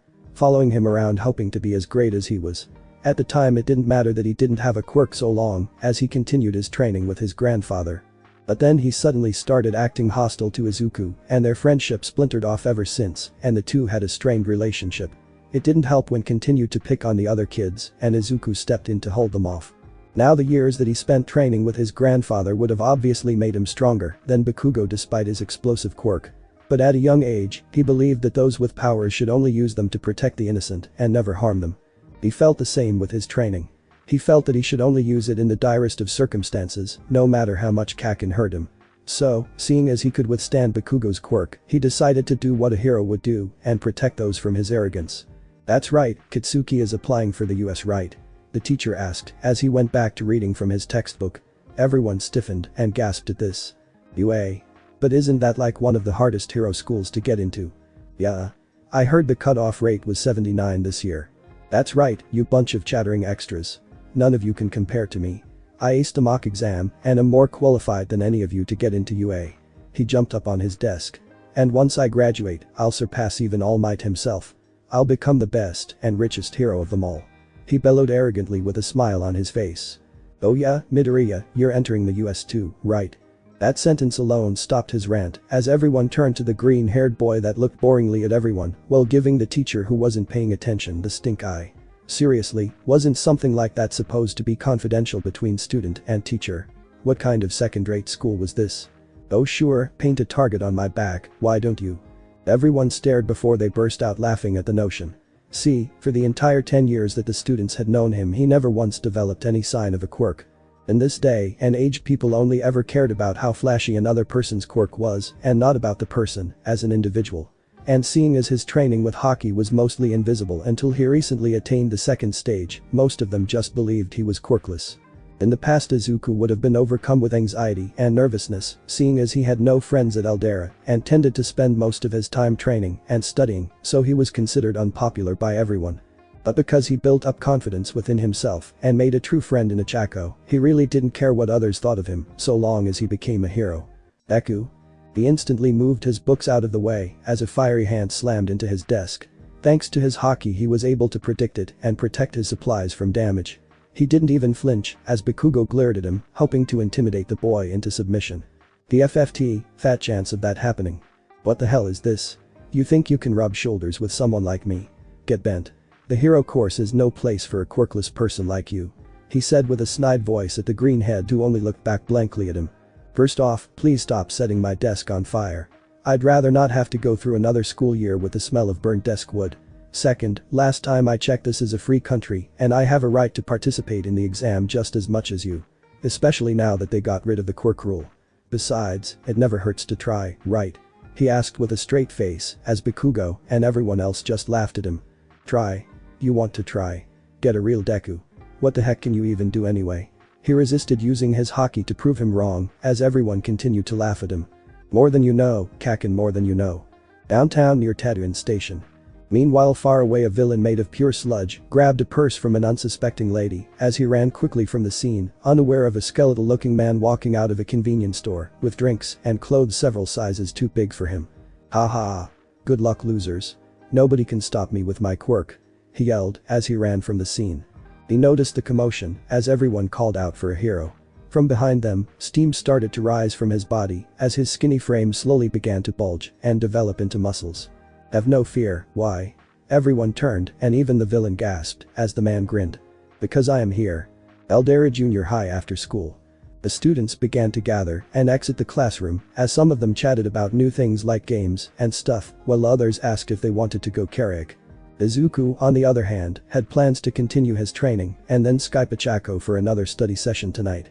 But before he could grab his hero analysis journal, Bakugo grabbed it and held it out of his reach. Deku, we're not done yet. He angrily spoke to the boy as Izuku sighed. Of course not, when are we ever? He thought as he turned to Kakin and his two other lackeys. It was always like this. Bakugo and his gang would gang up on him, tell him how weak and pathetic he was, and try to crush his resolve to become a hero. Honestly, at this point, it was like listening to a broken record player.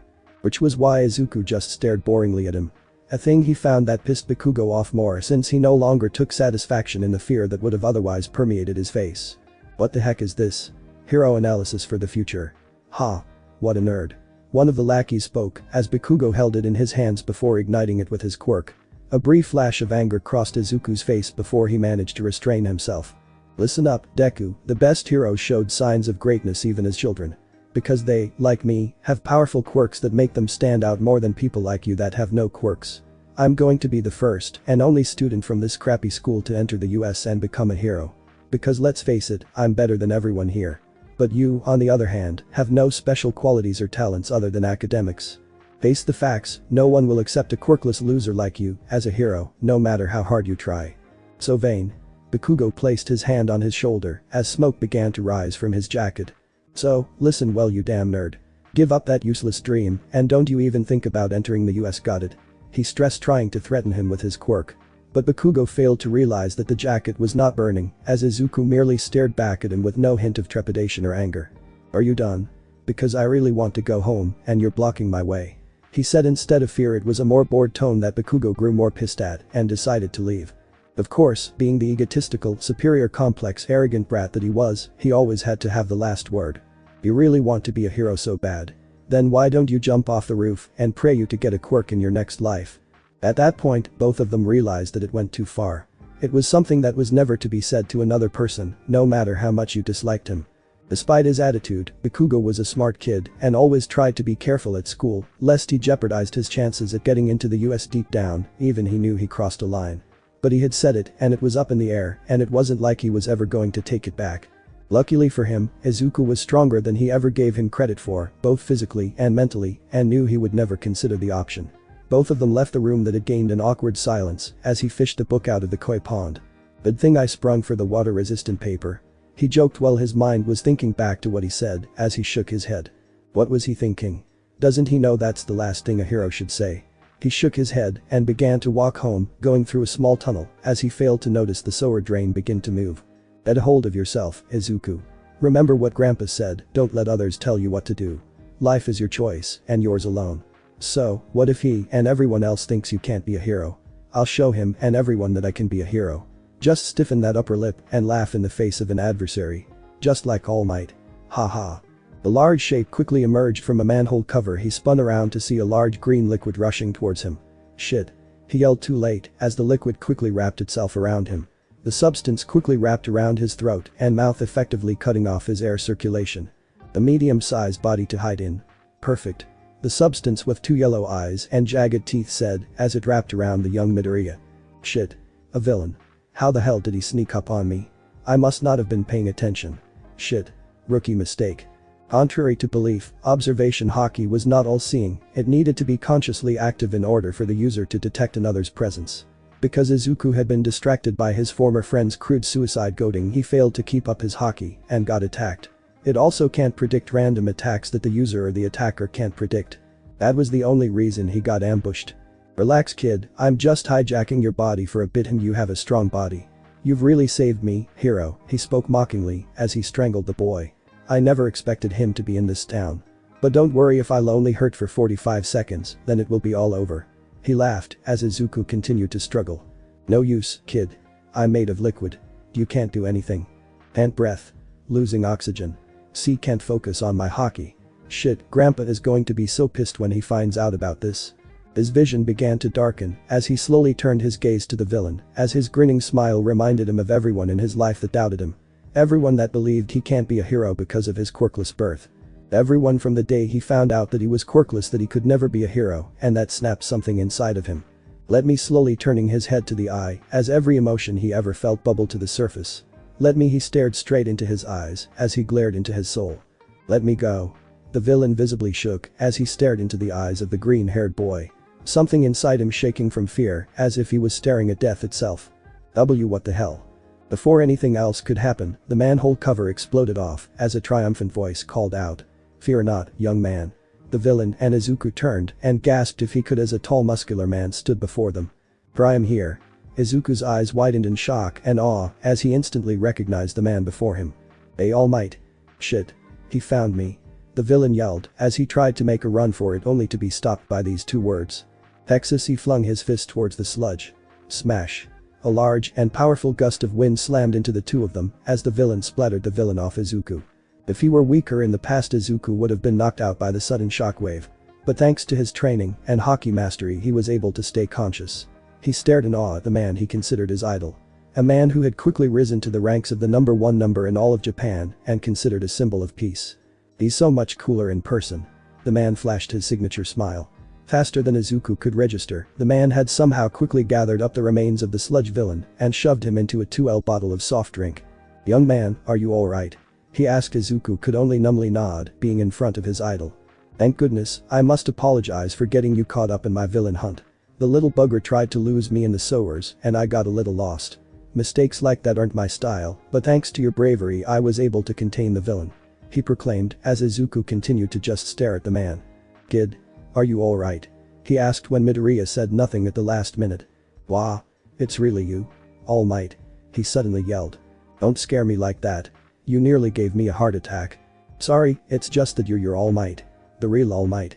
"Yes, I am well aware of who I am," he joked as Izuku quickly stumbled around and grabbed his notebook. "Would it be alright if you signed my notebook? I promise I'll take great care of it," he asked as the man merely laughed and opened up the small notebook. "Sure thing, anything for my fans." He turned the pages looking for a space to write. But while also looking over the notebook he noticed all sorts of statistics and data regarding most of the heroes that were on public duty. It even listed their quirks, pros and cons depending on the situation. My words are extremely well detailed and precise. He even has accurate data on Mount Lady's quirk and she only just debuted today. This boy has extremely keen observation skills. If this were to fall into the hands of villains, it could be bad. He looked at the boy who was staring at him with admiration and pride. This kid, he has a very sharp mind. Could he? He shook his thoughts away and wrote his signature on the paper. "Here you go, young man, don't go trying to use that to forge my identity or something like that. That would be most villainous," he advised as Izuku nodded and said it would be a family heirloom for generations to come. He was so glad Ochaco wasn't here, otherwise he'd never hear the end of it. Just as he was about to jump away, a thought had surfaced in Izuku's mind. Something that had been bugging him for the past 10 years he spent training. Something that he knew neither Ochaco nor his grandfather could answer.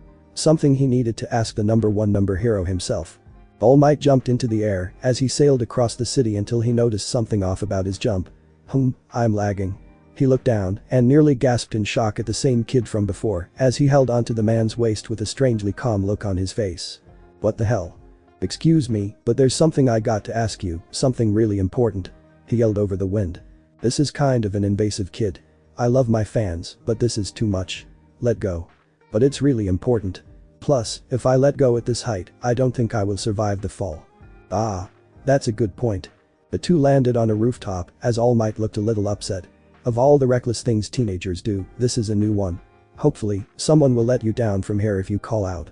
"I really have to go, kid," he said as he turned away. "Wait a minute," he called out. "There's something really important I need to ask you, something I think only you can answer." The man was about to jump away again when he asked, "Is it possible for someone to be recognized as a hero, even without a quirk?" This seemed to stop him as he lingered near the edge. "Recognized without a quirk?" the man asked before he stiffened. "Shit. Not now." Izuku nodded, completely missing the steam rolling off the man's body. "You see, when I was 4, I was diagnosed as quirkless. The doctor said it had something to do with my toes, but that's not important." He looked down at the sad day replayed in his head. "Ever since I was little, I always wanted to become a hero, thinking I would be an awesome hero once I got my quirk. But when I found out I didn't have one, I was nearly crushed. At first, I thought there was no way I could be a hero. But then my mother took me to see my grandfather and changed my life." He smiled at the memories of his grandfather's words, all the while ignoring the man's size shrinking slightly. "I've spent 10 years training myself in order to become a hero. Pushing myself to the limit so I could fulfill my dream and my promise. But even though my family and my best friends say I can be a hero, I need to know from you. I want to know if I can become a great hero and be recognized as one without a quirk. Who can save people." With a fearless smile on his face, he looked up and smiled at the man. "I want to know if I can become a hero just like Y." Instead of seeing All Might in his muscular form, what he met was a frail, skinny-looking man with black sclera and blue eyes with shaggy blonde hair that had 2 bangs hanging down his face. He stared in absolute silence, trying to register what he was seeing. After a little bit, he finally found the right words. "What the hell?" he yelled. Who are you? Where's All Might?" "I can assure you, kid, I am All Might Blurg." A waterfall of blood rolled out his mouth, causing the boy to freak out even more. At first, he tried to see if he was a fake and used his Haki to sense if the man was an imposter. But the energy he felt was similar to the man who saved him, and he could detect no hint of lying in his voice. "All Might, is that really you? What happened to you, and why do you look like that?" he asked as the man sat down. "Well, kid, this is my true form. Whenever I'm out heroing, I buff my body up to use my quirk. Kind of like a guy at the pool who's constantly holding in his gut. As for why I'm like this is because of this." He lifted up his shirt as Izuku nearly gagged at the sight. On the left side of his chest was a large scar that spread out like a ghastly spider's web, radiating from a nasty hole-shaped scar in the center. Small healed-over holes indicated the use of stitches, and God knows what else. It was almost like something had been driven into his chest. Pretty nasty, huh? I got this 5 years ago from an enemy I'd rather not talk about. My respiratory system was nearly destroyed, and my stomach was removed due to the damage. I've wasted away because of the after effects of those constant surgeries. Now because of it, I can only be a hero for 3 hours a day. No way. Wait, 5 years ago. Was that when you faced a toxic chainsaw? He chuckled to himself as he lowered his shirt. You've done your homework. Nah, that punk couldn't have inflicted this type of damage to me. No, this was made by an old enemy of mine that was never made public. I asked that it not be made public. I asked because the symbol of peace needs to appear invulnerable to show that he can never be daunted by evil. If this made it out, then villains would become more brazen. Which is why I always smile, so that they can never know of the overwhelming pressure and fear I feel. Izuku was shocked when he heard these words from his hero. A man who always smiled in the face of an adversary no matter how dire the situation. But hearing the reason behind his smile nearly shook up something inside of him. But to answer your question, no, I don't think you can be recognized as a hero without a quirk. His heart jumped in his chest as a feeling of despair punched him in the chest. You can train all you want and build up all kinds of muscle, but it won't matter when the guy you're up against can't shoot laser beams out of his eyes.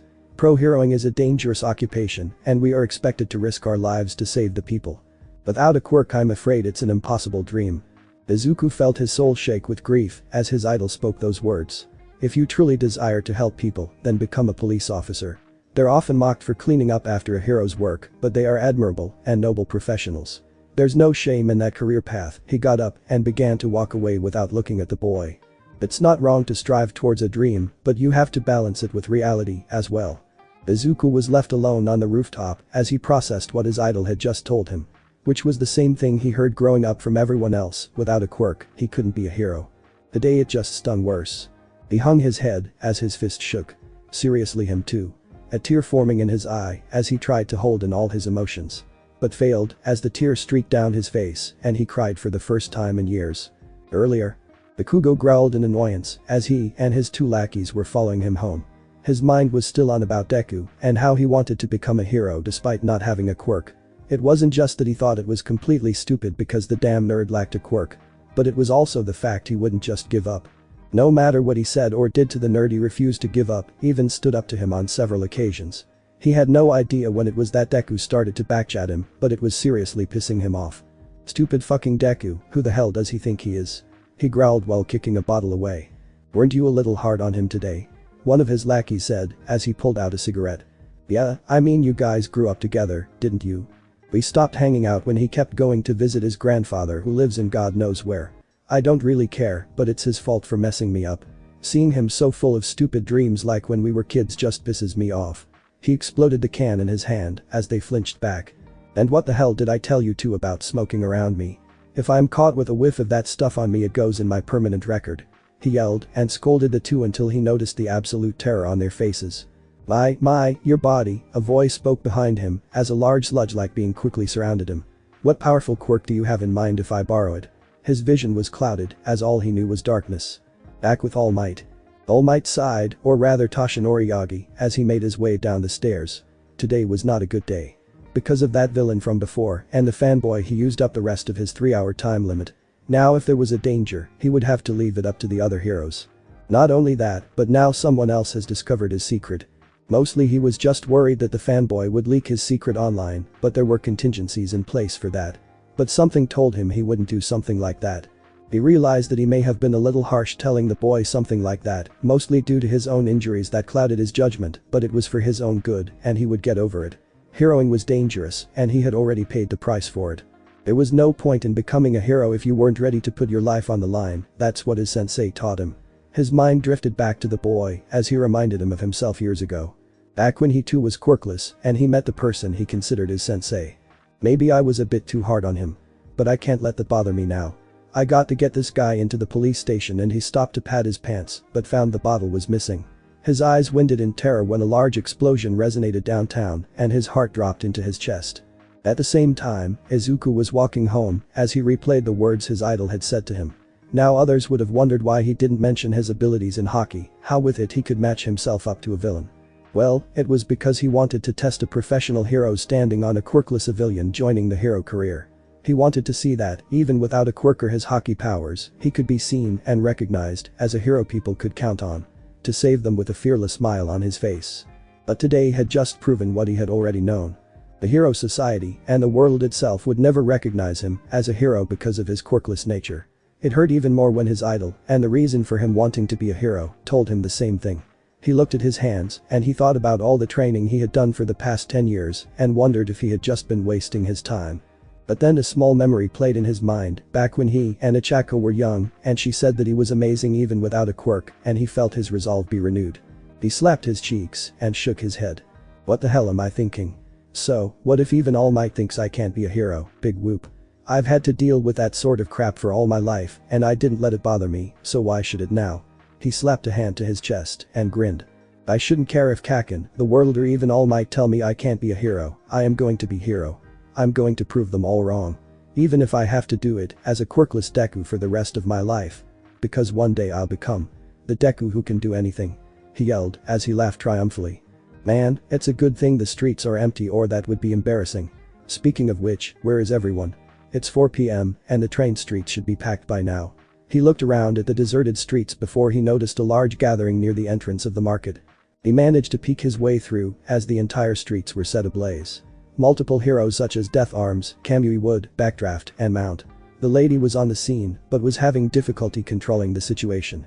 Man, this must be one tough villain if the pros are having trouble, Izuku questioned as he managed to peek over and gasped when he saw the familiar sludgy shape of the sludge villain from before. That guy. What's he doing here? Did he escape from All Might? He gasped in realization. Or was it when oh god it's my fault he escaped? He hissed to himself, completely unaware that not that far from him All might be in a similar predicament. Shit. I used up my limit. I can't do anything. He grasped at his side where his injury was as he cursed himself. Pathetic, I'm pathetic. Why aren't the heroes doing anything? One of the citizens asked as Izuku turned to him. I hear it's because that villain is holding a middle schooler hostage. They can't get close enough without dealing damage to him. That made Izuku shudder as he couldn't imagine the type of fear that must be haunting the kid, so he took hostage. His eyes widened even further when he managed to see it was Bakugo as he was held in the grasp of the villain. Kaken. Such a powerful quirk. The villain roared. With this, I should be able to take on even All Might himself. He laughed as Bakugo continued to struggle against the villains, only for his explosions to do more damage to the streets. It's all my fault. If I hadn't stopped All Might this wouldn't have happened. Shit. Shit. Shit. Shit. He cursed himself as he looked upon the scene feeling largely responsible for the damage that was unfolding. But just when he thought there was nothing he could do, Bakugo looked up as for a brief moment the look in his eyes told him one thing. Help. He didn't know what happened to him then or why he did what he did. But all that mattered was that he had to do something as he bolted from the crowd and ran towards the villain. The pro heroes and even All Might gaped in shock as the young boy ran towards the villain. Let him go, you bastard. He roared as he ran at the villain. Deku? Bakugo thought in shock while the villain cursed. That kid again. The villain instantly recognized him as his sludge-like body grabbed a few pieces of concrete. You're a dead meat, kid. Take this. He yelled as he threw the piece of stone. Izuku instantly activated his Haki as he dodged and weaved his way past the boulders. His body sensing the paths they would follow and moving out of the way in an almost expert-like manner. What the hell? Was the general thought of everyone as Izuku drew closer to the villain. How did he? All Might thought as he drew closer. The sludge villain growled as he managed to bring one of Bakugo's arms up and fling his explosion at the boy. Eat this. He yelled as a large explosion rocketed towards him. The blast just clipped the right side of Izuku's arm as the sleeve of his school jacket burned away. But when the flames dissipated his arm was perfectly fine as not even a single burn was present on his pale skin. What the hell? He roared as All Might gasped in shock. Izuku pulled back his arm as he ran towards the villain. His training kicked into overdrive as he focused his Haki into his right arm. What happened next shocked the number one hero and Bakugo as his arm was coated in a strange black metallic substance. What the heck? I thought he said he was quirkless. All Might thought as the boy ran and flung his fist to strike the villain. Did no. Physical attacks won't work on him. Death Arms yelled as the villain grinned. Are you seriously going to try and hit me? Fat chance. My body is made of liquid dumbus. Nothing you do is going to Jeffu. The moment his fist impacted on the villain's body, his eyes nearly popped out of his head as Izuku's Haki-coated fist struck his liquid form right between his eyes as his body was thrown backwards. "Eh?" yelled all the heroes and citizens as even All Might himself gaped in shock and their eyes nearly popped out of their heads. What the hell? How the fuck did that hurt me?" the villain yelled as Izuku grinned and grabbed the shirt of Bakugo. "That was the power of my fighting spirit. Something not even your villainous body can withstand," he yelled, adrenaline rushing through his body as his confidence had skyrocketed. His words almost resonated amongst the crowd as everyone stared in awe, even causing some of them to cheer and encourage him on. He managed to pull Bakugo halfway out of the disoriented villain and freed him from suffocating. "What the hell, Deku? How are you doing that? And why the hell did you run out here?" Bakugo yelled as Izuku continued to pull. "Honestly, because my legs moved on their own. And someone told me that a hero needs to be willing to put his life on the line." All Might flinched at the memory as Izuku looked up and smiled as the next words he said resonated to the hearts of many. "Besides, you looked like you needed help." All Might gasped as the words he said resonated greatly within him as he hung his head and grasped the pole tighter. "I really am pathetic." Steam rolled off his body as his arm began to enlarge. "Arg. You brat." the villain roared as he pulled against Bakugo while Izuku continued to pull as well. His feet dug into the concrete as he struggled to pull out his old friend. The sludge whipped out as he grabbed a small bit of rubble and tried to bash his face. But Izuku managed to barely avoid the hit as it scratched just under his eye. But he didn't care about that as he continued to pull. "Just hang on, kid." Death Arms yelled as he and the other heroes sprung into action. "Help is coming." The villain growled as he grabbed more rocks and flung them at the heroes. "Stop. Stay back." he roared as he forced them back. His attention directed solely on Izuku as his form made quick to grab him. "I'll finish you off for good this time," he roared as Izuku cursed and made ready to sacrifice himself to save Bakugo. But just as the liquid made to grab him, a large figure stood in his path and blocked the attack as the crowd and villain gasped in shock. "All Might," they yelled as the man grinned. "I really am pathetic." He spoke low enough for Izuku to hear as he stared at the back of the man. "I told you what it takes to be a hero, yet I didn't practice what I preached." Blood spluttered from his mouth as he quickly pulled the two boys away from the villain. "A pro hero should always be ready to risk his life. Thank you for reminding me, young man." "No. Not again." the sludge villain yelled as All Might threw his fist. Detroity swung his fist with all his strength. Smash. A powerful shockwave, much larger than the last one, blasted the villain to pieces and doused all the flames in the area. Everyone else had to brace themselves as the shockwave slammed against them. No one moved an inch as they all just stared in awe at the spectacle. Until a small drop of water slashed down, followed by a downpour of water. "Holy crap," Izuku muttered as he looked at the man. He changed the weather with one punch. The crowd cheered as All Might stood victorious over the defeated villain. The crowd cheered his name as he stood before them. But while everyone was focused on him, they never realized the man had his gaze set on the green-haired boy and the metallic surface that covered his arm. Afterwards, the heroes gathered up the remains of the villain and started cleaning up the mess. Izuku got scolded by the heroes, mostly due to the fact that he was a civilian, and he ran into an ongoing hero work when he wasn't supposed to, while Bakugo was praised for his bravery for holding out as long as he did. Officially, they had to scold him so that others wouldn't get the same idea. "That was very irresponsible of you. A civilian should never get involved in a hero's work. You could have been killed." Death Arms scolded Izuku as a medic finished patching the scratch under his eye and inspecting his arm, saying that he was lucky it wouldn't scar and was surprised that there were no burns on his arm. But the boy held his head down as they scolded him. That being said, he spoke as he made sure no one was looking. "Unofficially, I have to say that was some pretty good moves back there, kid. If you hadn't managed to hit that guy, that boy may have ended up dead. Thank you. Maybe when you graduate and become a pro you can come and work for me. That quirk of yours is pretty handy." Izuku shook his head much to his surprise. "Thanks, but I don't have a quirk, so I doubt that can happen."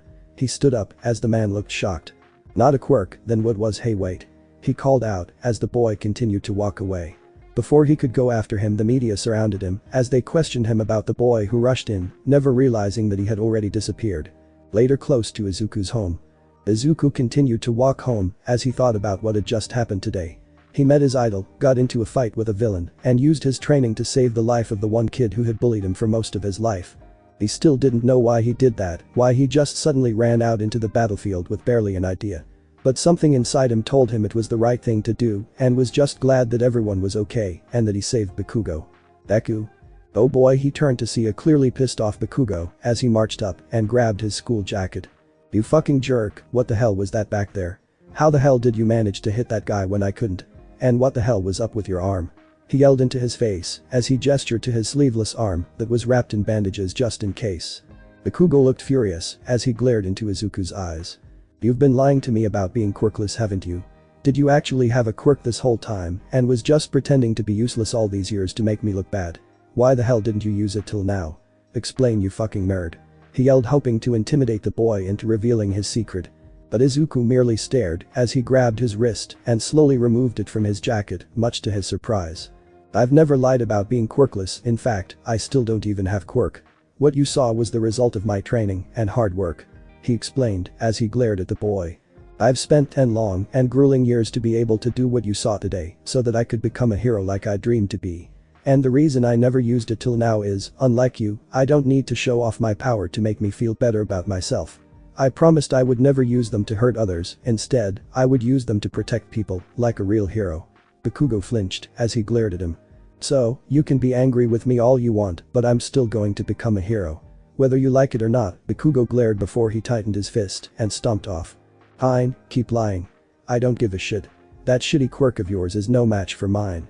And for the record, I had everything under control, so don't get all high and mighty. I'm still going to kick your ass. Fucking Deku.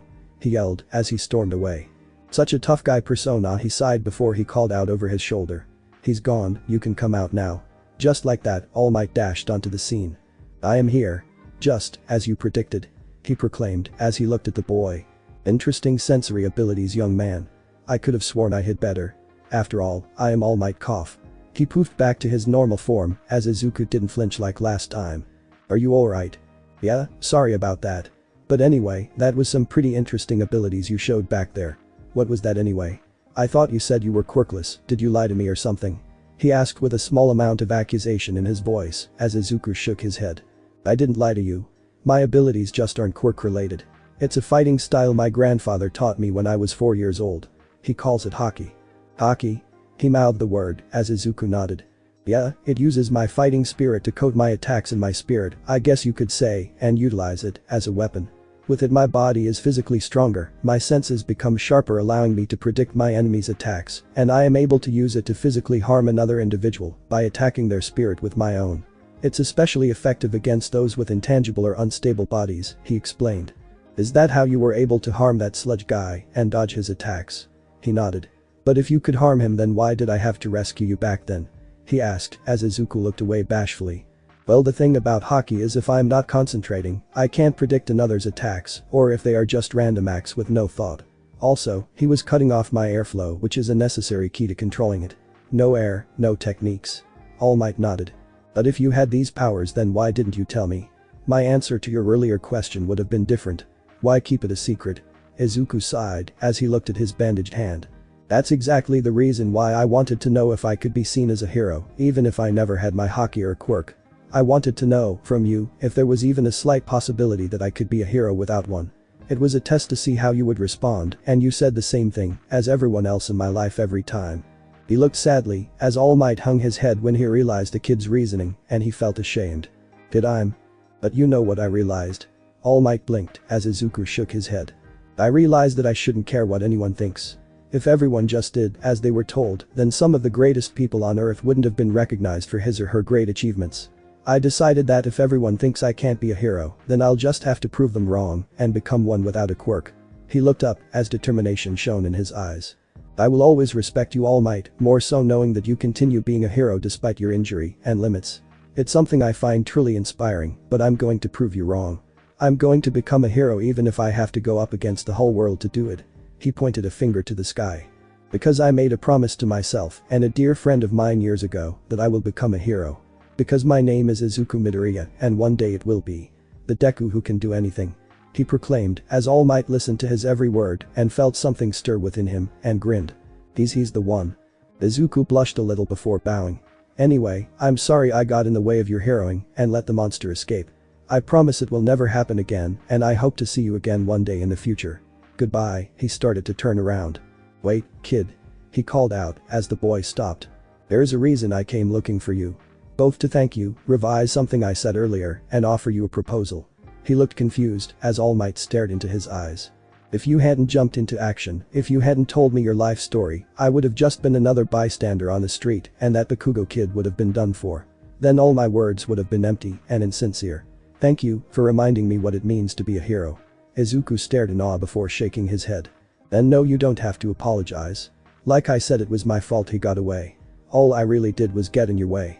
Not to be truthful, out of everyone there you were the bravest of us all. You acted when no one else could and saved the life of that young boy. Truly, you spurred me into action." Izuku stared in awe as the man grinned at him. "Do you want to know something about the greatest heroes that existed? They showed signs of greatness because they all claimed that in times of turmoil their bodies just moved on their own. Which is what I'm guessing happened to you, right?" He felt his heartbeat in his chest as he nodded. "I thought so, kid. I wanted to let you know." His heartbeat faster as he felt tears forming in his eyes. "That you can be a hero." At that moment Izuku felt something insanely similar to what he felt with his grandfather and Ochaco years ago, a feeling that he still couldn't describe but cherished because it gave him hope. If he could describe it in one word, it would be happy. Happy that even his idol thought he could be a hero. Thank you, All Might. You have no idea how much that means to. Which is why I want you to inherit my quirk." The beat of silence drowned the small street as he stared into the utmost serious face of his hero and attempted to process the words that he said. He blinked, he cleared his ear, and even shook his head to check if he heard him wrong. He was even going to ask him to explain what he meant using careful and comprehensive words, but his only response was, "Wait, what?" Izuku stared in confusion as he stood before the number one hero, All Might, the symbol of peace. The man who was renowned for single-handedly bringing the crime rate in Japan down massively, becoming a deterrent on crime itself whenever he appeared. His actions had earned himself the title of Symbol of Peace. Not only that, but a few hours ago he was saved by the legendary hero himself and even assisted him in the battle of the sludge villain. The man then went on to tell him, after initially telling he couldn't, that he could, in fact, be a hero because of his bravery. It was something like this that Izuku should be focusing on, however. "You want me to do what?" He stared in shock as the man nodded his head. "I want you to inherit my quirk. What part of that didn't you understand?" "Oh, I don't know, maybe the whole inheriting thing." "What kind of a question is that? Inherit your quirk? Do you have any idea how insane that sounds? You can't just give a quirk away like a present or a pair of socks. They're supposed to be individual powers that are unique to a single person. Sure, there are cases of the same quirks being passed down genetically, although with a few differences, but you're talking about actually giving me your quirk. And, as far as I know, we are not related, although that would be totally awesome being related to you, and not in a weird way, and it's impossible because I know who my father is. But then again, I haven't seen him in 10 years, and blah blah blah blah." He trailed off into a mutter as All Might just stared perplexed. Kid. I think you're overthinking this whole thing." He didn't hear him as he sighed. "Knock it off already." That finally snapped him out of it as All Might sighed. "Look, there are a lot of things I keep to my chest. But this is something I'm not lying about. A lot of the time the media tries to guess what my power is, thinking I have super strength or power boost. But I managed to avoid those questions and keep my quirk a secret." He looked up to the sky as his hand stretched to the sky. "Because it would do no good if they discovered that the number one number, the hero, was born quirkless." Izuku gasped and stared at the man. "You were quirkless too?" He nodded. "Yeah, since you told me the truth of your power, and because of what I said before, I feel like I owe you the truth. Yes, I too was born quirkless. Until I met someone that changed my life around. She gave me this power in order to save the lives of the innocent and protect this fragile world. It is the ability to transfer this quirk to another individual." He held out his hand as it almost seemed to shine. "The power I have is called One for All. One for all, like the Three Musketeers quote." All Might nodded as he chuckled at that. "Yes, see how it works is that it started off as one power and then that power was transferred to another. The new user cultivated that power and passed it on to another. This process was repeated several times over the past 100 years. Each time it was passed on, it became stronger. It is a crystalline networking power that gives me the power to save those that cry out in fear. I am the 8th user of this power, and now I hope you will become the 9th. But, why are you giving it to me? Surely you must have had someone else in mind before me." "Yes, there were others that I considered or were recommended to me. But honestly, you were braver than any of those heroes that were out there today. Braver than even me, someone I believe is worthy to inherit this power. You embody the very virtue of heroism and self-sacrifice that I believe makes a great hero." He looked down as he grasped at his side. "But also I won't be able to do this forever." He gestured to his frail and injured body. "You see me as I am now, right? Today was just an example of what could potentially happen when my body can no longer continue being a hero. One of these days someone is going to get the drop on me, my body will shut down, or I'll lose my step, and I will die or be forced to quit. Do you know what will happen when that occurs? The crime rate will increase. The foundations that you laid by being the deterrent of evil will crumble, and panic will ensue. He nodded, as the thought alone scared both of them. In order to prevent that, the hero academies are trying to pump out more heroes in order to dissuade that inevitability until I find a successor to my power. But before that, I must ensure that this power is safely passed on to the next generation of heroes that will protect this world. It is a power that must continue to fight against the darkness. But I cannot just hand this power over to any individual. I need to pass it on to someone who embraces the ideologies of heroism and self-sacrifice just as my master did so for me. He gestured to the boy before him. You are the only person I have met that fits these criterions. You are the only one I truly believe is worthy of inheriting my power. In you, I see now the next symbol of peace. Izuku stared in awe as he felt the weight of the man's words and the belief he had in him. It was something he felt proud of. However, he looked up as All Might waved his hand. You don't have to take this power if you don't want to. You just said before that you would prove me wrong and become a hero without one. I'll take no offense and find someone else. I just wanted to offer you the same chance I was given because I believe that you are the one that I can entrust this power to. But it is your choice, young Midoriya. Izuku took a moment to ponder as he weighed the options before him. One for all, a quirk that was passed down from one hero to another, getting stronger as each generation cultivates it. That kind of power would surely help him along his path to be a hero. It would go against everything he had stood for. But at the same time, it was also everything he wanted to be. A quirk that was the same as his idol. Not only that, but All Might felt that he was worthy to inherit such a power. Him of all people. Initially, he had planned to continue his Haki training and become a hero without a quirk. To prove to everyone who ever doubted him wrong that even someone without a quirk like him could become a hero. But on the other hand, he also considered what All Might had told him and what would happen if he was no longer around and how he was deemed worthy of becoming the next symbol of peace. There were no doubts that there would be many risks and problems that would come from inheriting this type of power. Villains that wanted his head, disasters he would be expected to avert, and lives that would be depending on him to save them with a smile. It was everything that he wanted to be a hero, and he doubted for a moment that he wouldn't be able to live up to such an expectation. But then he thought what a true hero would do. The true hero would take on this responsibility, this power that protected the weak and helpless, and use it for good. To ease the burden of the man that had done so much for the world without complaint and reassured him that he would carry on his legacy and protect the order he created. He knew his answer. Yes, I'll do it, I'll inherit your quirk and become the next symbol of peace. All Might smiled. Thank you, young man. Meanwhile, my prefecture Uraraka residence. Ochaco Uraraka sighed as she placed her school bag down and flopped herself on her bed. School had felt particularly long that day and she was just glad that she could go home and relax. Of course, she still had her training to do, plus the study session she planned with Izuku later that night, but even so she needed to relax every once in a while. She looked over to the side of her bed as she focused on a small picture frame that sat on the bedside table. The photo was that of a young Ochaco and a young Izuku as they both wore their training uniforms outside his grandfather's dojo. The photo was taken to commemorate the day the two had moved up to the next level of their training. She smiled as she looked at the smiling and the determined face of her childhood friend. Ever since she met him 7 years ago, her whole life had changed. Her family was becoming more well off, not enough to make them rich, but enough to live more comfortably. She was taking her hero training more seriously more than she did before, and she had managed to gain more control over her quirk thanks to his analysis and suggestions. She honestly never thought that all these would happen if she hadn't been saved by the green-haired wannabe hero. But whatever the case was, she was happy that they met that day. Oh, speaking of which, she looked at the clock on the wall. It's almost time for us to chat. She ruffled in her bag for her phone. Strange, normally he would have called me first, must have got caught up watching heroes work again, that attacker. She chuckled and checked the news feed. Images of All Might appeared as he vanquished the sludge villain. The day the famous #1 hero All Might successfully defeated a powerful villain near the Teruin station in Musatafu. The villain, now identified as Sludge Man, was taken into custody shortly after and is being held at Tartarus. The news reporter said as she perked up at the area. Oh. Something about All Might in his area. He would definitely be all over that. She watched the news. Several heroes were already in combat with the villain when he had taken a local middle schooler as a hostage identified as Katsuki Bakugo, who possessed a powerful explosive-based quirk. The explosive fire and hostage situation made it difficult for the heroes to intervene. Explosive?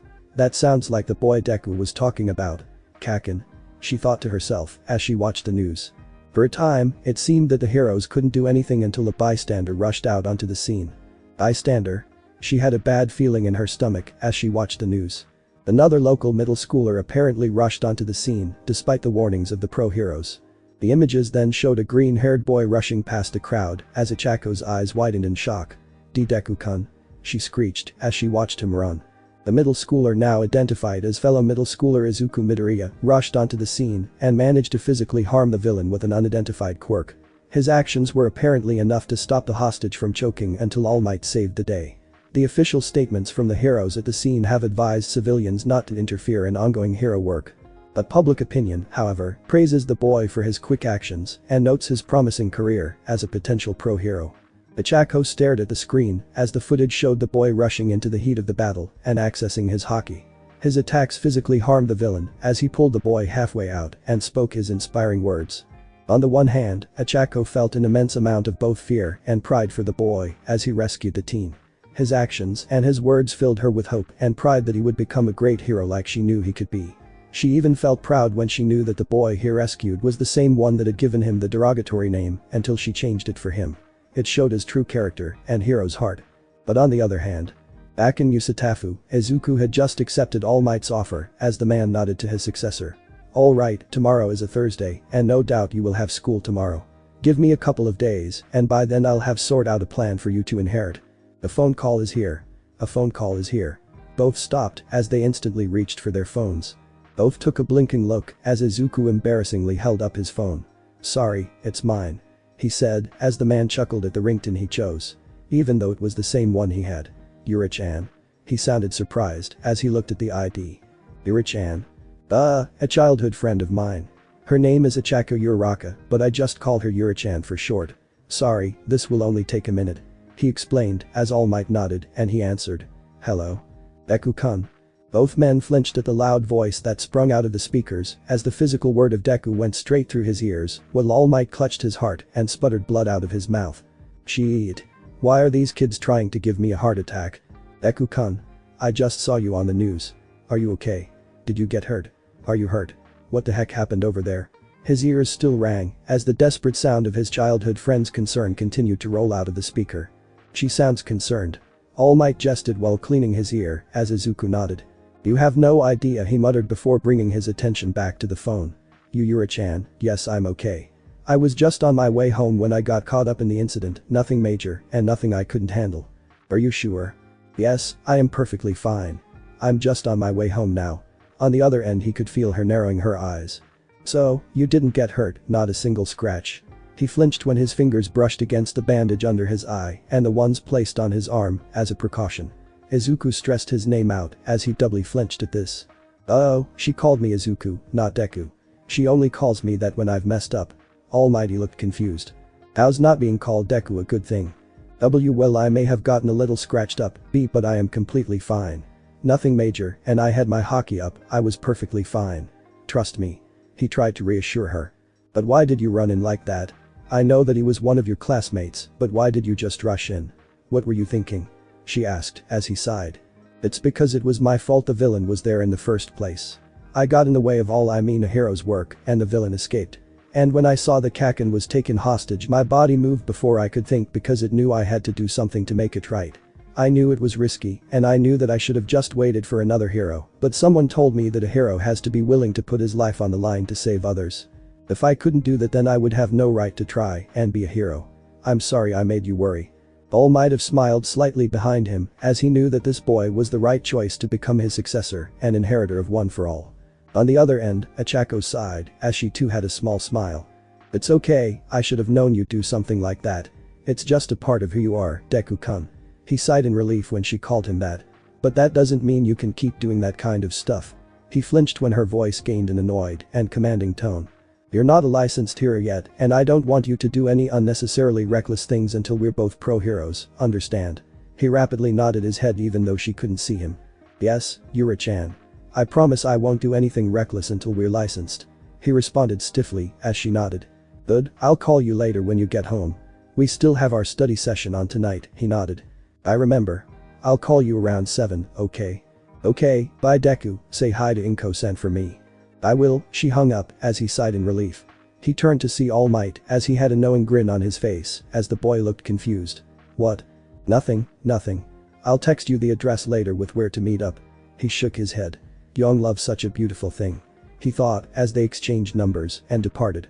The sun began to set as the wheels of fate turned and the path for Deku, the next symbol of peace, was about to begin.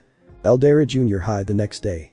Unfortunately, that had to wait as Izuku still had school to attend to.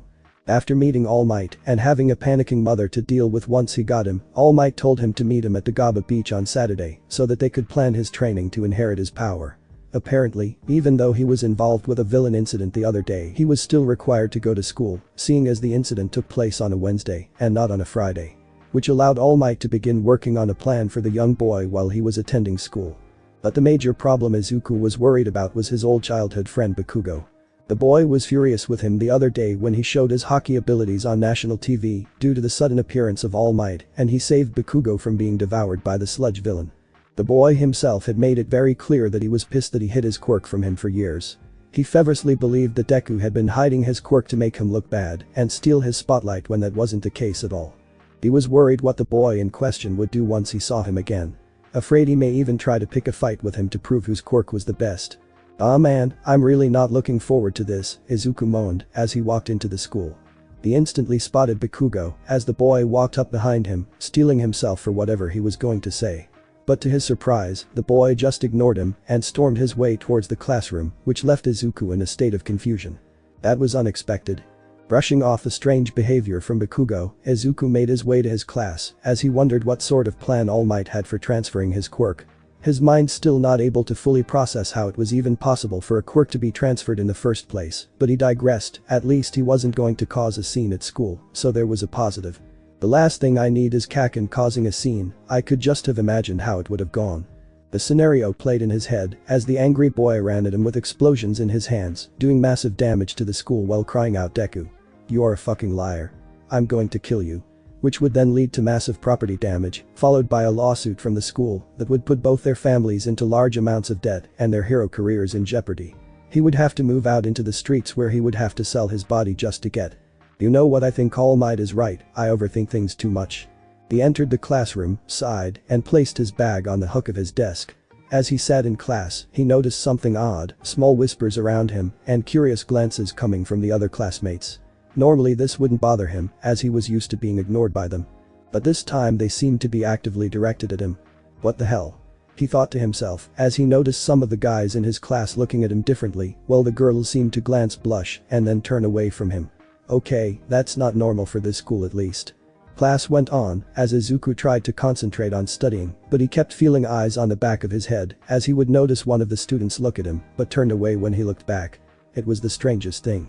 Whenever a question was asked, he was the first one the teacher pointed to, and when he answered correctly, he was praised. When he had to take some paper to the teacher's office, some of the other students offered to help. Hell, even some of the other teachers even commented on him positively when he passed down the hall. It was around lunchtime when Izuku finally managed to figure out what was going on when he was sitting by himself. "Excuse me?" He looked up to see some of the girls from his class, the ones that usually avoided him like the plague, as they seemed to be smiling rather strangely at him. "Can we sit with you?" a girl asked as he raised an eyebrow. "Oh, what? Can we sit with you?" She giggled. "You're from the same class as us after all," the girl with horns growing out of her head said as she stood with the others. "I think it would be awesome if we all sat together. But you guys never wanted to sit next to me before, like ever. What brought this on?" he asked as they seemed to blush and stare at his right arm. "Well, because she never got to finish when one of the other students, a large guy with a flat top hairstyle, bulked up and slammed his hand on the lunchroom table, nearly cracking the whole thing with his brute strength. Luckily Izuku managed to save his food before it was crushed. Now he could have easily avoided him, but honestly, he needed to know what the hell was going on. "Hey Midoriya.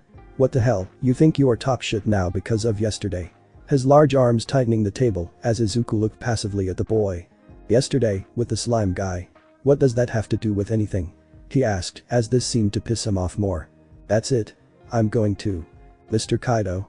They turned to see a teacher as he stood in front of them. "You wouldn't happen to be picking on one of your fellow classmates now or using your quirk during school hours, would you?" he asked as he glared at the boy. The boy flinched as he put the boy back down. "And no sir, we're just discussing things, that's all," he said before he turned around and left with his posse. "I'm terribly sorry about that, young man.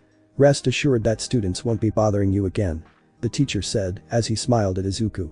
This creeped him out as he had known this teacher for a long time and was perplexed on why he would bother to help him now when he never had in the past. Thank you.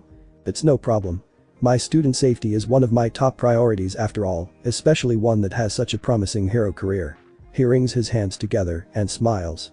"I must admit though it was a shock to see one of my own students being involved with that villain incident the other day. But I was even more surprised that you possess such a powerful quirk. It truly was amazing." So that's what it was. He realized now that's why everyone around him was treating him differently. Everyone had seen the incident last night on the news and how he managed to injure the villain. They had made the mistake in thinking that his armament Haki was his own quirk. Now because of it, they were treating him like he was one of them. Like the past 10 years of bullying and isolation were nothing but a little mistake that could be swept under the rug. It honestly made him sick to his stomach. He got up from the table, ignoring the man as he decided to go eat somewhere else. The teacher tried to call out to him, but by the time he turned around the corner, he was already gone. Rooftop. Izuku sat on the roof of the school as he looked up to all the passing clouds above him. His mind wandered back to the last 10 years of his life and how just one day had seemed to change that.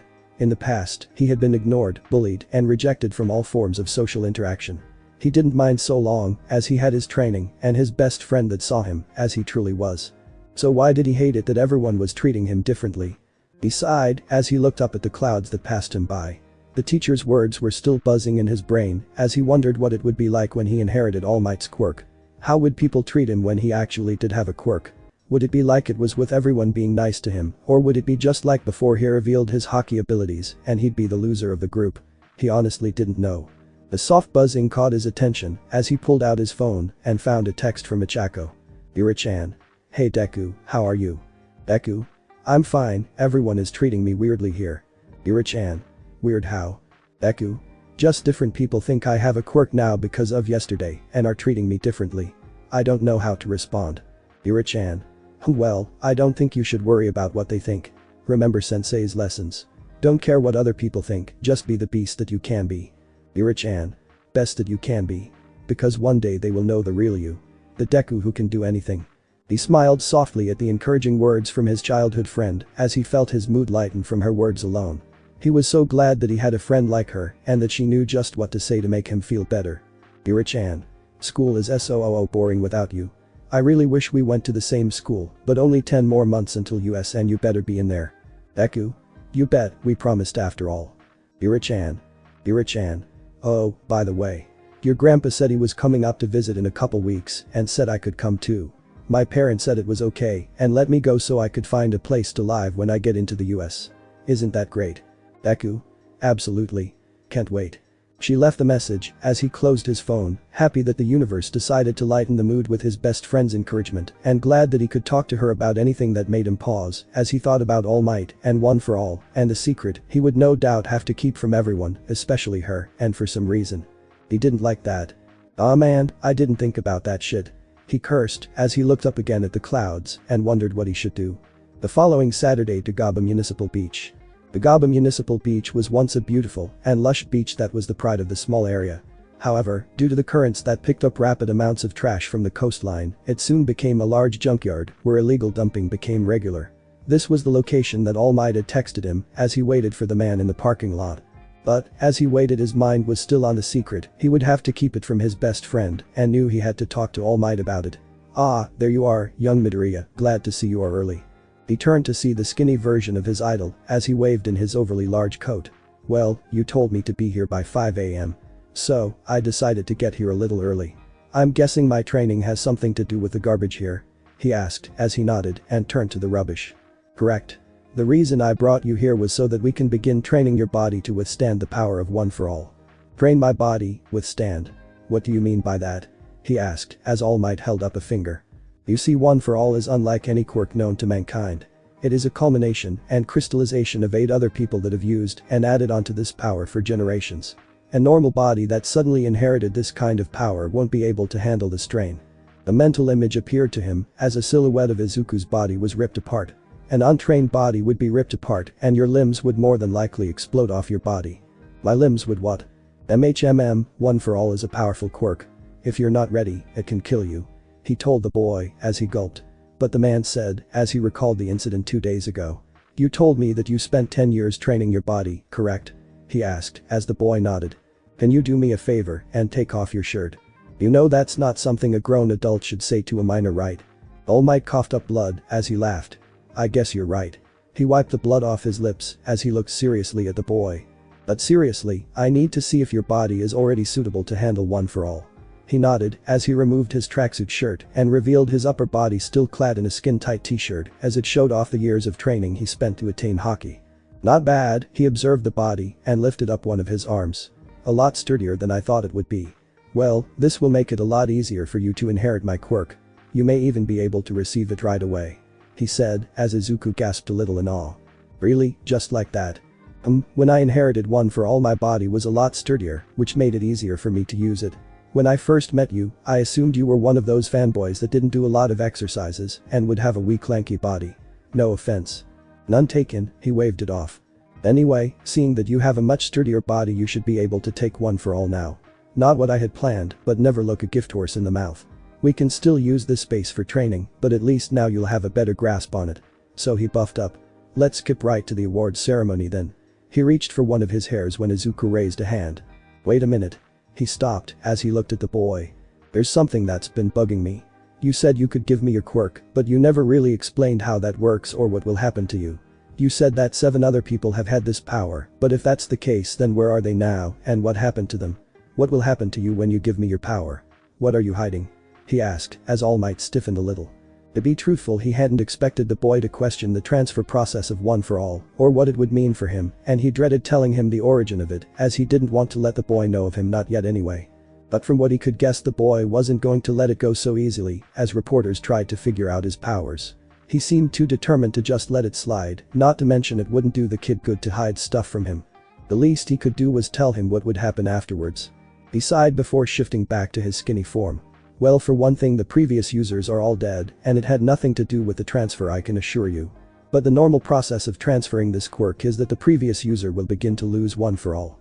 Which means when I give this to you, I will begin to lose my power, and I will no longer be able to be a hero. Izuku gasped at this as he stared at the man. He couldn't believe what he just heard. All Might giving him his powers would effectively end his career.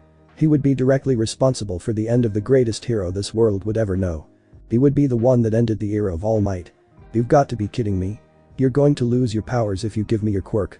Why the hell would you try to keep this from me? How the hell could you expect me to be okay with this? I can't accept your power knowing that. All Might shook his head as he pointed at the boy. Young man, I was going to lose my powers eventually when I found my successor. Whether it was you or someone else, the transfer of one for all would happen. There's no getting around that. And I can't keep doing this forever. I'm on borrowed time, as it is. The point is that one way or another I will no longer be the symbol of peace. Which is why I need you to take this power and become the next one. Izuku shook his head as he could not believe this. How long until you lose your powers? The man sighed as he held up his fingers and counted. If I'm careful and not overexert myself, I could last maybe a year, 2 if I'm lucky. But when I give this to you, my powers will begin to dip daily. Knowing that you have a stronger body means that it will start to drop soon. But at least this way you'll be able to master it more before you get into the US, that is the school you're applying for, right? Despite this, he nodded. Well, UA is not the easiest school to get into, and you'll be going up against those that have had years of practice with their quirks. Your abilities may give you an edge, but when it comes to one for all, you'll need all the advantages you can get. Izuku shook his head as he gripped his fist. But I can't do that, knowing that you'll lose your powers. I can't be responsible for your end. The pro hero looked at the boy before he placed a hand on his shoulder. Young Midoriya, do not feel bad about this. One or another, this was always going to happen. At least I know that I'll be giving my quirk to a truly worthy successor. You've already shown me your heroic heart and your utter determination. I know you'll be able to do this. Izuku listened as he shook his head and looked out onto the ocean. The large piles of garbage blocked the rising sun as it began to peek over the edges of the pile. He looked down at his hand as he processed everything he was told and gripped it tight. Almighty said as he turned to the man. I will take your power, but can we at least hold it off for a bit? Just until I feel like I'm ready to take this power from you. I don't want to be the reason you can't be a hero anymore. To do that would not be very heroic of me. I'm sorry. A tear fell down his face as he felt he was disappointing the man who only looked at the boy and smiled. Okay, I can see that this was a lot for you to process, and I apologize. I shouldn't have been so hasty giving you my powers. So, we'll make a deal. We'll hold off giving you one for all, but only for 6 months. I at least want you to have a firmer grasp of it before the US entrance exam. He wiped a tear from his face as he pointed. Make it 7, he chuckled a little at this. They both shook their hands as the man coughed. Well then, seeing as you won't be taking in my powers just yet and factoring in your body, I'll have to edit my plans for you. Plans? The man smirked as he bulked up and pulled out a sheet of paper. This, my aim to pass. American Dream Plan. He slapped the paper as he read over the plan. Whoa, you really planned everything even when I sleep. I'm not going to lie to you, boy, this plan is not for the faint of heart. It will be grueling and. This doesn't seem too hard. Yeah, I think this can work. All Might blinked as he stared at the boy. Huh? What do you mean this isn't hard? Izuku smiled as he shook his head. Sorry, I didn't mean to insult your work, but this kind of stuff I did when I was a kid. My grandfather used to put me through all kinds of training in order to get me to awaken my Haki. Back when I was 5, he once threw me down a bottomless ravine and ordered me to climb back up. The small Izuku could be seen screaming as he fell down the ravine. And then there was that time he threw me into the forest for a whole night to see if I could survive. The small Izuku was thrown into the forest screaming as angry eyes glared from the darkness. And that one time he tied balloons around me and sent me into the sky until I thought of a way to get back down. Once again, a screaming child Izuku could be seen floating up into the air as several balloons were tied around his waist. But honestly, it wasn't that bad. It definitely helped me get stronger and allowed me to think of new and inventive ways to survive. Honestly, the stuff you wanted me to do seems like a walk in the park compared to that. He laughed with a bright smile. All Might just looked on in shock as he stared at the boy like he grew a second head. Any one of those situations could be misinterpreted as child abuse, he thought as he stared at the boy. Anyway, it sounds like I need to edit this plan and come up with a new one, factoring in both your abilities and your body. But the main point is for you to clean this beach. He gestured to the large piles before he grabbed the top of a fridge. Think of it as the starting point for your career as a hero by helping the community. Back in the day, heroes used to do things like this before it all became about popularity and fame. This will remind you about the roots of hero work and why it must never be forgotten. He smashed the fridge flat as the sun shone behind him. Izuku stared in awe before he nodded and slammed his fists together as one arm was coated in Haki. Alright, let's do it, sensei. He proclaimed as the man nodded and they began to train and prepare for the day that Izuku would inherit One for All and start his path on becoming the next symbol of peace. However, he knew that eventually he would have to talk to the man about his best friend and the secret he had to share with her. He just hoped he would understand. The end. Thanks for watching my video and make sure to check out the author of this fanfic, link is in the description. See you next time, till then sayonara.